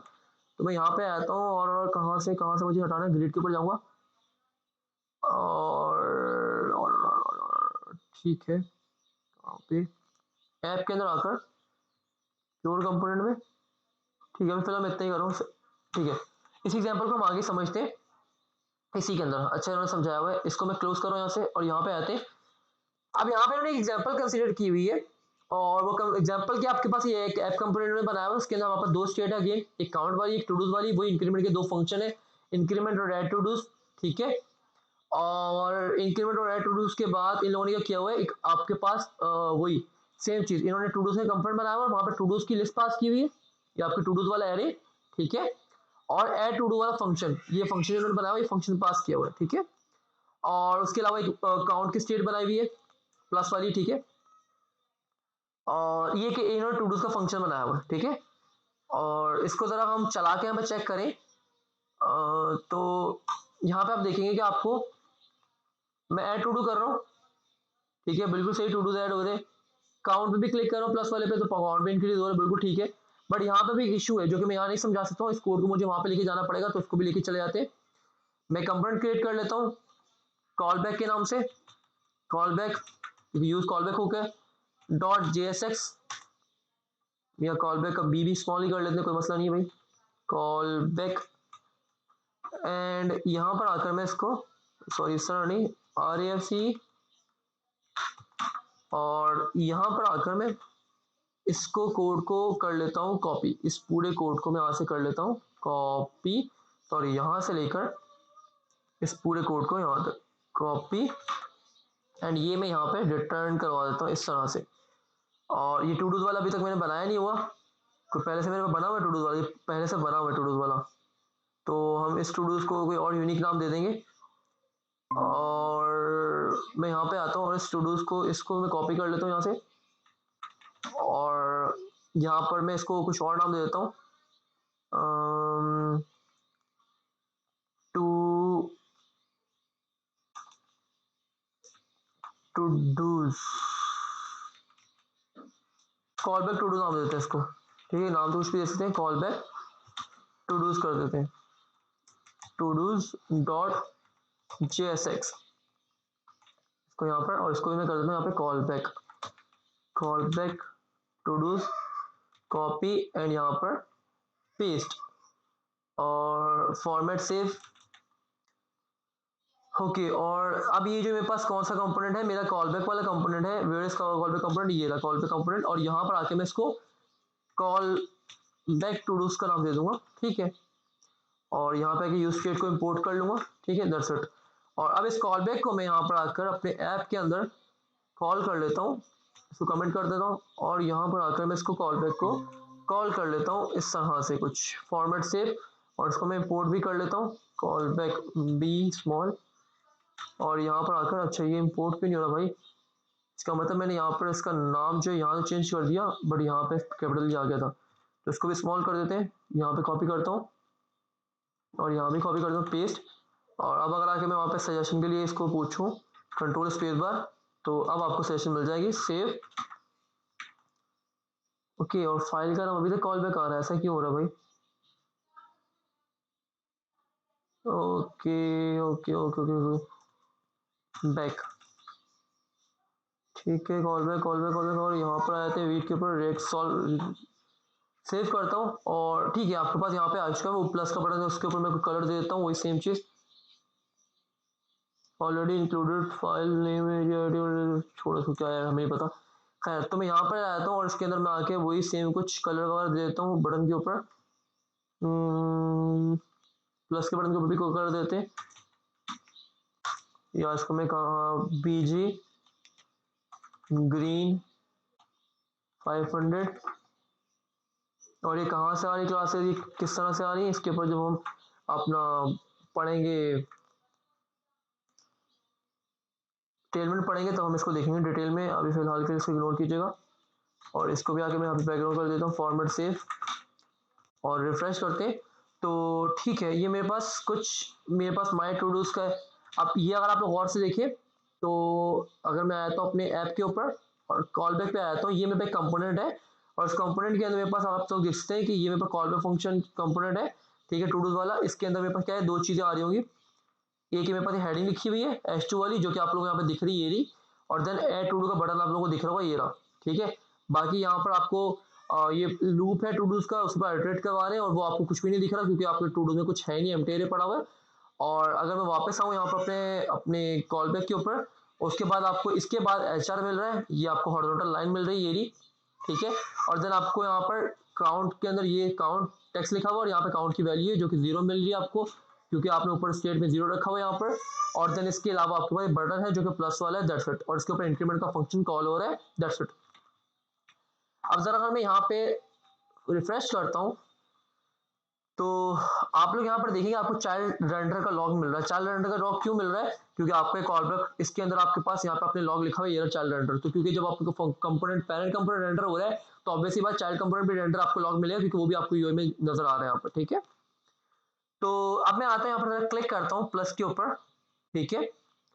तो प्लस के ऊपर जब मैं क्लिक करता हूँ, अब आप लोग और से देखें, और मैंने यहाँ पे एक और चीज भी की हुई है इस फंक्शन के अंदर, इस कंपोनेंट के ऊपर, कि मैंने इसको कॉल बैक को टू डूज वाले कंपोनेंट को मैंने मेमो के थ्रू रैप भी किया हुआ है, ठीक है। वही जो सेम चीज हम पीछे करके आ चुके हैं, वही सेम चीज मैंने यहाँ पे भी की हुई है।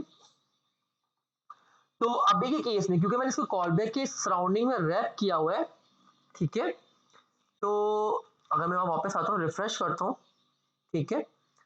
तो और मैं यहाँ पे से कोड के ऊपर आता हूँ, अपने कोड कॉल बैक का है मेरे पास, ये रहा कॉल बैक। और यहाँ पे अगर मैं आऊँ, तो मुझे यहाँ पर जब मेरे पास टू डूज वाले, क्योंकि मैं यहाँ पे जो फंक्शन जिस फंक्शन को जो मेरे पास कंपोनेंट कॉल हो रहा है child component call back to dos वाला, उस वो तब तक मेरे पास रेंडर होना चाहिए, क्योंकि उसको मैंने मेमो के अंदर रैप किया हुआ, तब तक रेंडर होना चाहिए जब भी मेरे पास टू डूज की स्टेट अपडेट हो रही हो, ठीक है। टू डूज के चेंजेस कोई आ रही हो तभी मेरे पास ये चलना चाहिए। काउंट की स्टेट क्यों, क्योंकि इसको मैं काउंट इसके पास नहीं कर रहा हूँ, तो इसको चलना भी नहीं चाहिए, ठीक है। इसके चेंज होने पर सिर्फ टू डूज जब चेंज हो रहे तभी इसको चलना चाहिए।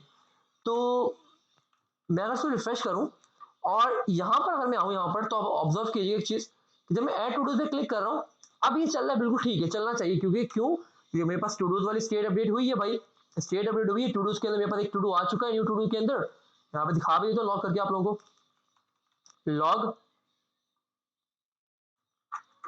फॉर्मेट सेव रिफ्रेश, तो यहाँ पे गौर कीजिएगा कि आपको टू डूज मिल चुका होगा। ये देखो टू डूज आपको एरे 0 मिल रहा है, और जब मैं ऐड टू डूज पे क्लिक कर रहा हूँ तो आपका एरे के अंदर एक आइटम आ चुका है। ठीक है, तो अब आपकी टू डूज की जो लेंथ है चेंज हुई, स्टेट अपडेट हुई है, तो ऑब्वियसली बात है आपको इस चाइल्ड कंपोनेंट को रेंडर होना चाहिए, क्योंकि वो आप इसके लिए पास भी कर रहे हो यहाँ पर, और उसी के ऊपर तो आप लूप करवा के यहाँ पर, और आप यूआई के शो करवा रहे हो यहाँ पर, ये जो आप लूप करवा रहे हो, तो यहाँ तक तो ठीक है, ये सही चल रहा है बिल्कुल। बट भाई यहाँ पे क्या इशू हो रहा है ऐसा, जब मैं प्लस के ऊपर भी क्लिक कर रहा हूँ, ऑल्दो की काउंट वाली स्टेट की चेंज होने पर हमारे पास हमारे काउंट की स्टेट अपडेट होने पर हमारे इस कंपोनेंट को रेंडर नहीं होना चाहिए, क्योंकि हम यहाँ पे कहीं पे काउंट की स्टेट पास भी नहीं कर रहे हैं, ना हम उसके लिए यूज कर रहे हैं, और मैं इसको मेमो के सराउंडिंग रैप भी किया हुआ है, बट फिर भी क्यों ये मेरे पास इस तरह से बिहेवियर शो कर रहा है। ये तो ऐसे कर रहा है कि जैसे हमने इसको मेमो के थ्रू सराउंडिंग में रैप किया ही ना हो। ठीक, तो यहाँ पे जो इश्यू आ रहा है ना, मेमो अपना काम सही कर रहा है, बट यहाँ जो इश्यू आ रहा है वो ये इश्यू आ रहा है। अगर मैं कंट्रोल एस करूं, अब अगर मैं इसको चलाऊं अभी फिलहाल के लिए,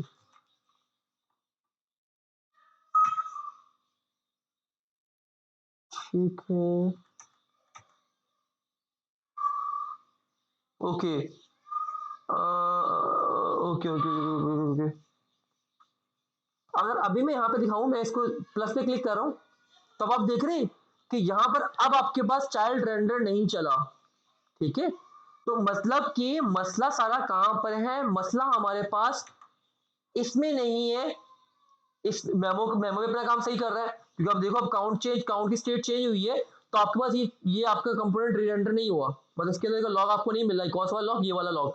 ठीक है, तो मसला कहाँ है, मसला यहाँ है, मसला यहाँ पर है, कहाँ पर, ये जो हम यहाँ पे ये दूसरा आर्गुमेंट पास कर रहे हैं ये वाला, मसला सारा यहाँ पर है। ठीक है, और वो मसला क्यों है भाई, ये देखिए मैं इस पर क्लिक कर रहा हूँ, देखिए दोबारा से चल गई। ठीक है, ऑल दो अभी टू डू वाली स्टेट जो वैसी की वैसी पड़ी, क्योंकि हमने टू डू वाले बटन पे क्लिक किया नहीं है, टू डू वाले पे। ठीक है, हाँ अब सही है। तो इश्यू यहाँ पे ये है कि आपके पास जो मेमो है, जो आपके पास मेमो जो हमने पढ़ा था, वो आपके पास प्रिमिटिव डेटा टाइप्स के पास सही तरह वर्क कर रहा होता है, बट आपके पास ये जो आपने जो क्रॉस पास करोगे कोई फंक्शन, ठीक है, तो क्योंकि जब आपका स्टेट अपडेट होती है, स्टेट आप जब ऐड टू डू पे क्लिक कर रहे हो, आपकी स्टेट अपडेट हुई, स्टेट अपडेट होने पर, या फिर मैं अगर इस पे करता हूँ क्लिक काउंट पे प्लस इस पे इंक्रीमेंट पे क्लिक करता हूँ, इंक्रीमेंट वाले फंक्शन के ऊपर बटन के ऊपर, तो मेरा काउंट की स्टेट अपडेट हुई, काउंट की स्टेट अपडेट हुई है, तो मेमो क्या करता है, मेमो आपका ये काम कर रहा होता है कि वो आपका प्रीवियस स्टेट और जो करंट स्टेट या प्रीवियस प्रॉप्स और जो करंट प्रॉप्स होते हैं उनके दौरान में कंपैरिजन देख रहा होता है कि भाई ये दोनों डिफरेंट हैं या नहीं है। अगर डिफरेंट होते हैं तो ही आपको क्या करता है, दोबारा से उसको फंक्शन को रीरेंडर करता है, क्योंकि अगर आपकी स्टेट या प्रॉप्स चेंज होंगे तो उसको पता होगा हाँ भाई अब मुझे इसकी यूआई को अपडेट करवाना है, क्योंकि वो प्रीवियस प्रॉप्स और अभी का जो प्रोसेस दोनों चेंज है, और अगर मैं यूआई को अपडेट नहीं करवाऊंगा तो मेरे अगर कंपोनेंट को रीरेंडर नहीं करवाऊंगा तो मेरा यूआई को मेरी जो एंड यूजर है उसको अपडेटेड यूआई नहीं मिलेगी। तो जब ये दोनों चीजें प्रीवियस स्टेट या प्रॉप्स और करंट स्टेट या प्रॉप्स में चेंजेस आती है, तो वो अपनी यूआई अपने कंप्यूटर को रीरेंडर करवाता है और यूआई को अपडेट करवा देता है। ठीक है, तो अब जब मैं यहाँ पे इंक्रीमेंट पे क्लिक कर रहा हूँ, स्टेट अपडेट हो रही है। ठीक है, तो जरा चीज और समझिएगा, स्टेट अपडेट हो रही है, स्टेट अपडेट होने पर ये क्या हो रहा है, आपकी टू डू वाली स्टेट तो सेम पड़ी हुई है, इसमें कोई चेंजेस नहीं हुई है, बट जब आपका कंपोनेंट रीरेंडर होगा सेट काउंट की स्टेट अपडेट होने पर, तो आपके पास इस ऐड टू डू का एक और ये, क्योंकि आपका कोड दोबारा से रिक्रिएट हो रहा है ना, एग्जीक्यूट हो रहा है यहाँ पर, तो ये आपके दोबारा से एक न्यू फंक्शन रिक्रिएट कर देगा। तो अब इस फंक्शन में, क्योंकि नॉन प्रिमिटिव डेटा टाइप्स है फंक्शन आपकी, ठीक है, तो इसका और इसको जब चेक, जो प्रीवियस आपके पास ऐड टू डू वाला फंक्शन पास हुआ होगा इनिशियल रेंडर के ऊपर, और जब मैं यहाँ पे काउंट के ऊपर क्लिक कर रहा हूँ, इंक्रीमेंट वाले बटन के ऊपर क्लिक कर रहा हूँ, मेरी काउंट की स्टेट अपडेट हो रही है और मेरे पास कोड दोबारा से मेरा रेंडर हो रहा है इस कंपोनेंट का, तो आपके पास इस ऐड टू डू एक न्यू फंक्शन क्रिएट हुआ होगा, और जब इन दोनों के दरमियान में जो मेमो है वो डिफरेंस तलाश करेगा तो उसको डिफरेंस मिल जाएगा, क्योंकि वो एक पुराना फंक्शन होगा और एक ही नया फंक्शन होगा, तो इन दोनों में उसको डिफरेंस मिल रहा होगा, तो क्या करेगा, अपने कंपोनेंट को रीरेंडर करवा देगा। ऑल्दो कि आपका टू डू वाली स्टेट अपडेट नहीं हुई, वो आपका दोनों में प्रीवियस टू डूज के लिस्ट के अंदर एरे के अंदर और अभी के टू डूज की लिस्ट के एरे के अंदर दोनों में सेम आपको वही चीज मिलेगी। यहाँ पर देखिए ऐड कर रहा हूँ, देखो ये टू डूज वाली स्टेट सेम है, बट आपका जो ये जो ऐड टू डू वाला फंक्शन है, ये आपका रिक्रिएट हुआ होगा, तो इसकी रिक्रिएट होने की वजह से वो क्या कर रहा है, दोबारा से आपके कंपोनेंट को रीरेंडर करवा रहा है। ठीक है, तो अब इस बिहेवियर को रोकने के लिए हम यूज कॉलबैक हुक को यूज करेंगे। ठीक है, इस बिहेवियर को रोकने के लिए कि भाई अगर टू डू सिर्फ चेंज हो ना, इसका चेंज हो, मतलब इसके 0 आइटम है, अगर 1 या 2 या 3 हो तो ही आप इस कंपोनेंट को रिरेंडर करवाओ, इस तरह की स्टेज में रिरेंडर ना करवाओ। तो ऐसे इस बिहेवियर को रोकने के लिए, इस चीज को अकॉम्प्लिश करने के लिए हम लोग क्या करेंगे, ठीक है, हम लोग यहाँ पर यूज कॉलबैक हुक को यूज करेंगे। ठीक है, यहाँ पे अगर इसकी एग्जांपल पढ़ाएं तो हमें यही बता रहे हैं, try running this and click the count increment button. You will notice that the to-dos component re-render even when the to-dos do not change.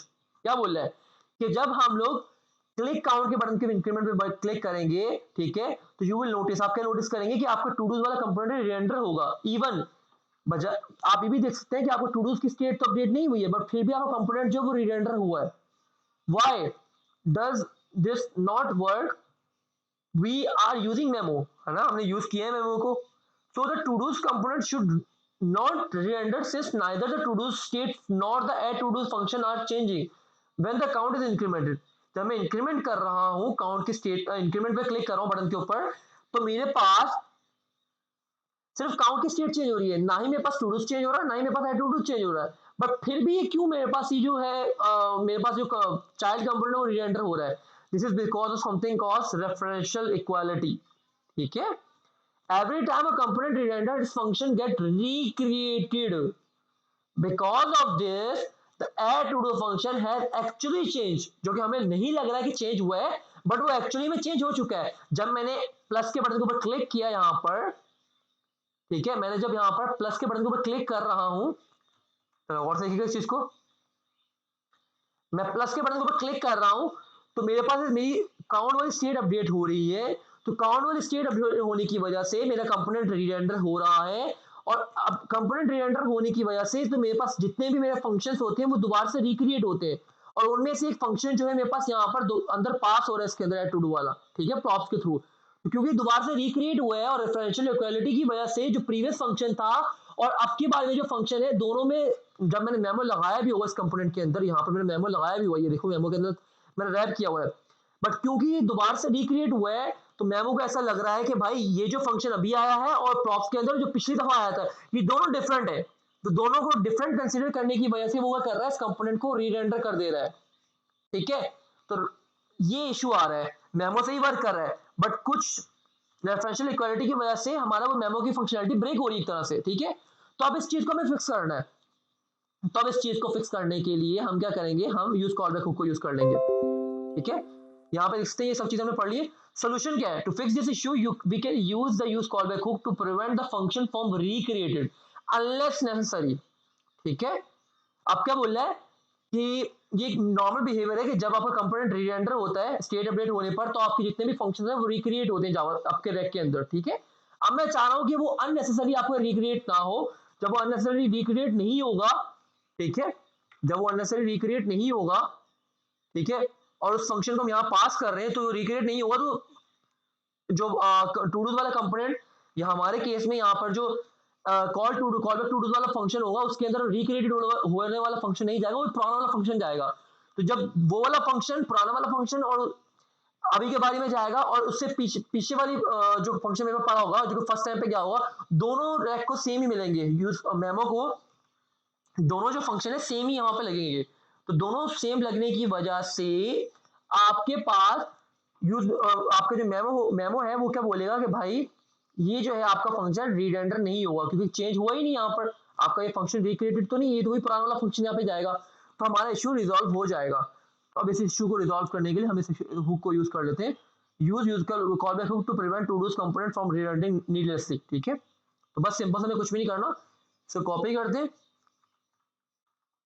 और जो भी ऐसा फंक्शन है जो कि आपको लग रहा है कि रिक्रिएट होके जा रहा है और आप उस फंक्शन के अंदर पास कंपोनेंट के अंदर पास कर रहे हो, उसको आपको यूज कॉलबैक हुक के अंदर रैप कर देना, दैट्स इट, इतना सा काम आपको करना है, ज्यादा कुछ नहीं करना। तो मैं यहाँ पे आ जाऊंगा, अगर मैं इसको दिखा भी देता हूँ आपको किस तरह से करना है, इसको भी मैं यहाँ पे कमेंट कर देता हूँ फिलहाल के लिए, और मैं यहाँ पे दोबारा आप लोग क्रिएट करके दिखाता हूँ, यूज कॉलबैक, इस तरह आप यूज करोगे, इसमें आप इसको राउंड ब्रैकेट लाओगे, इस हुक को कॉल करोगे, ठीक है, और हुक को कॉल करने के बाद आप क्या करोगे, इसके अंदर वही अपना कॉल बैक फंक्शन डालोगे, और कॉल बैक फंक्शन के बाद आप यहाँ पे क्या करोगे, अपना जो भी आपका कोड था ये वाला सारा कोड उठाओ यहाँ से, इसको यहाँ पे पेस्ट कर दो इस तरह से, ठीक है। और इसको आप किसी भी फंक्शन आप नाम दे दो यहाँ पर, वही सेम नाम यहाँ पे दे दो, फॉर्मेट सेव, ठीक है। अगर इतना करूं मैं, इसको मैं भी हटा देता हूँ, इतना करूं, अपना इसको रिफ्रेश करता हूँ। अब जरा हम चेक करते हैं आप लोगों को कितने लोगों को लग रहा है कि अभी हमारा इशू फिक्स हो चुका होगा। आयशा, साजिद, सैफ, साजिद भी गए, वाओ। आयशा, आपको काइंडली बता सकते हैं यहाँ पे क्या इशू, क्या ऐसा होगा काम हमारा इशू फिक्स हो जाएगा या नहीं होगा, या सैफ आप भी बताएं। अभी अगर हम लोग यहाँ पर देखें तो अगर मैं यहाँ पर इस ऐड के बटन पे क्लिक कर रहा हूँ तो स्टिल मेरे पास वही इशू आ रहा है यहाँ पर, मेरा चाइल्ड कंपोनेंट रिजेंडर हो रहा है। इसका मतलब कि मेरा वो जो ऐड टू डू वाला फंक्शन है वो दोबारा से रिक्रिएट हो रहा है। अभी मेरे पास यूज कॉल प्रॉपर वर्क नहीं कर रहा, क्यों? क्योंकि मैंने यहाँ पे सिर्फ डायरेक्ट लिस्ट को यहाँ पे इस तरह से पास कर दिया, मैंने डिपेंडेंसी एरे नहीं लगाया। तो जब डिपेंडेंसी एरे आप use call back, use memo या फिर यूज इफेक्ट हुक के अंदर नहीं लगाते हो तो नॉर्मल ही चल रहा होता है, ठीक है, मतलब हर बारी में वो कोड चल रहा होगा, ठीक है। बट अगर मैं यहाँ पे लगा देता हूँ, रिफ्रेश करता हूँ, ठीक है, तो अब देखिए आपके पास वो चाइल्ड रिजेंडर नहीं चला यहाँ पर, ठीक है, चाइल्ड रिजेंडर नहीं चला। बट अगर मैं इस पर क्लिक करता हूँ, ठीक है, तो अब ये देखिए आपके पास अब आपका सही चल रहा है यहाँ पर, क्लियर है। और मैं बोल रहा हूँ कि यार जब जब इसकी टू डूज की स्टेट चेंज हो, ठीक है, टू डूज की स्टेट चेंज हो तो सिर्फ तभी ये मेरे पास ट्रिगर हो, तो दैट्स इट। अब मेरे पास इस तरह से कुछ पास हो जाएगा और रिफ्रेश, अब मेरे पास प्रॉब्लम मेरे पास सही चलेगा। Add to dos, add to dos, अब मेरे पास देखो हर दफा चाइल्ड रिजेंडर हुआ है और आपको वीडियो यूआई मिल गया। बट जब मैं इस पर क्लिक करूंगा तो आपके पास कहीं पे भी चाइल्ड रिजेंडर नहीं होगा, आपके पास सेम वही चीज आएगी, ठीक है। और अब मैं दोबारा से देखो ये चल रहा बिल्कुल हमारे पास सही चल रहा है। तो इस तरह से हम इस इश्यू को भी रिजॉल्व कर सकते हैं यूजिंग यूज कॉल बैक। तो ये एक छोटा सा डिफरेंस है आपके पास यूज कॉल बैक और यूज मेमो के अंदर, कि यूज कॉल बैक कब यूज होता है और यूज मेमो कब यूज हो रहा होता है। अगर ये दोनों आपको डिफरेंस क्लियर है तो आप मुझे बता दें, हम इस क्लास को भी यहाँ फिलहाल यहीं पे वाइंड अप करें, क्योंकि बाकी हमारी पूरी क्लास जो थी हमारी मेमोराइजेशन के ऊपर ही थी, किस तरह हम कर सकते हैं मेमोराइजेशन या कैशिंग कर सकते हैं रैक के अंदर। ये कुछ फीचर इस तरह की जो कि हम परफॉर्मेंस के लिए यूज जी कर रहे अभी होते हैं। क्लियर है ये। ओके, ये कुछ चीजें इस तरह की हैं, आज हमने जितनी भी चीजें पढ़ी हमने परफॉर्मेंस से रिलेटेड पढ़ी है। ये कुछ ऐसी चीजें नहीं है कि जिनको आप यूज किए बगैर रैक के अंदर अपने एप्लीकेशन क्रिएट नहीं करवा सकते। ये ऐसी चीजें हैं जो कि हम लोग एक एप्लीकेशन क्रिएट की हुई है बट उसमें जो कोड है वो इतना एफिशिएंट नहीं लिखा हुआ, इतना परफॉर्मेंस इतना अच्छा नहीं लिखा हुआ। उसको हम एफिशिएंट बनाने के लिए, उसको परफॉर्मेंस अच्छा करने के लिए हम इन हुक्स को यूज कर सकते हैं। जो फालतू की रीरेंडरिंग हो रही है या कुछ तरह की चीजें हो रही है उनको हम स्टॉप कर सकते हैं, ठीक है। तो ये पूरी क्लास हमारी इसी के ऊपर थी। नेक्स्ट क्लास के अंदर हम इंशाल्लाह कॉन्टेक्स्ट एपीआई को पढ़ेंगे, और इसके अलावा हमारे एक दो और हुक्स हैं, दो तीन हुक्स और हैं, दो हुक्स और हैं, एक यूज रिड्यूसर है और एक यूज कॉन्टेक्स्ट है। इन दोनों हुक्स को देखेंगे और कस्टम हुक्स किस तरह से क्रिएट करते हैं, इन सबको हम इन चीजों को वाइंड अप करेंगे, ठीक है। कोई क्वेश्चन है तो आप लोग पूछ सकते हैं, नहीं तो हम यहीं पे इस क्लास को वाइंड अप करें। Sajid, Saif, Ayesha, any question? No, ठीक है, हाफिज, अल्लाह हाफिज।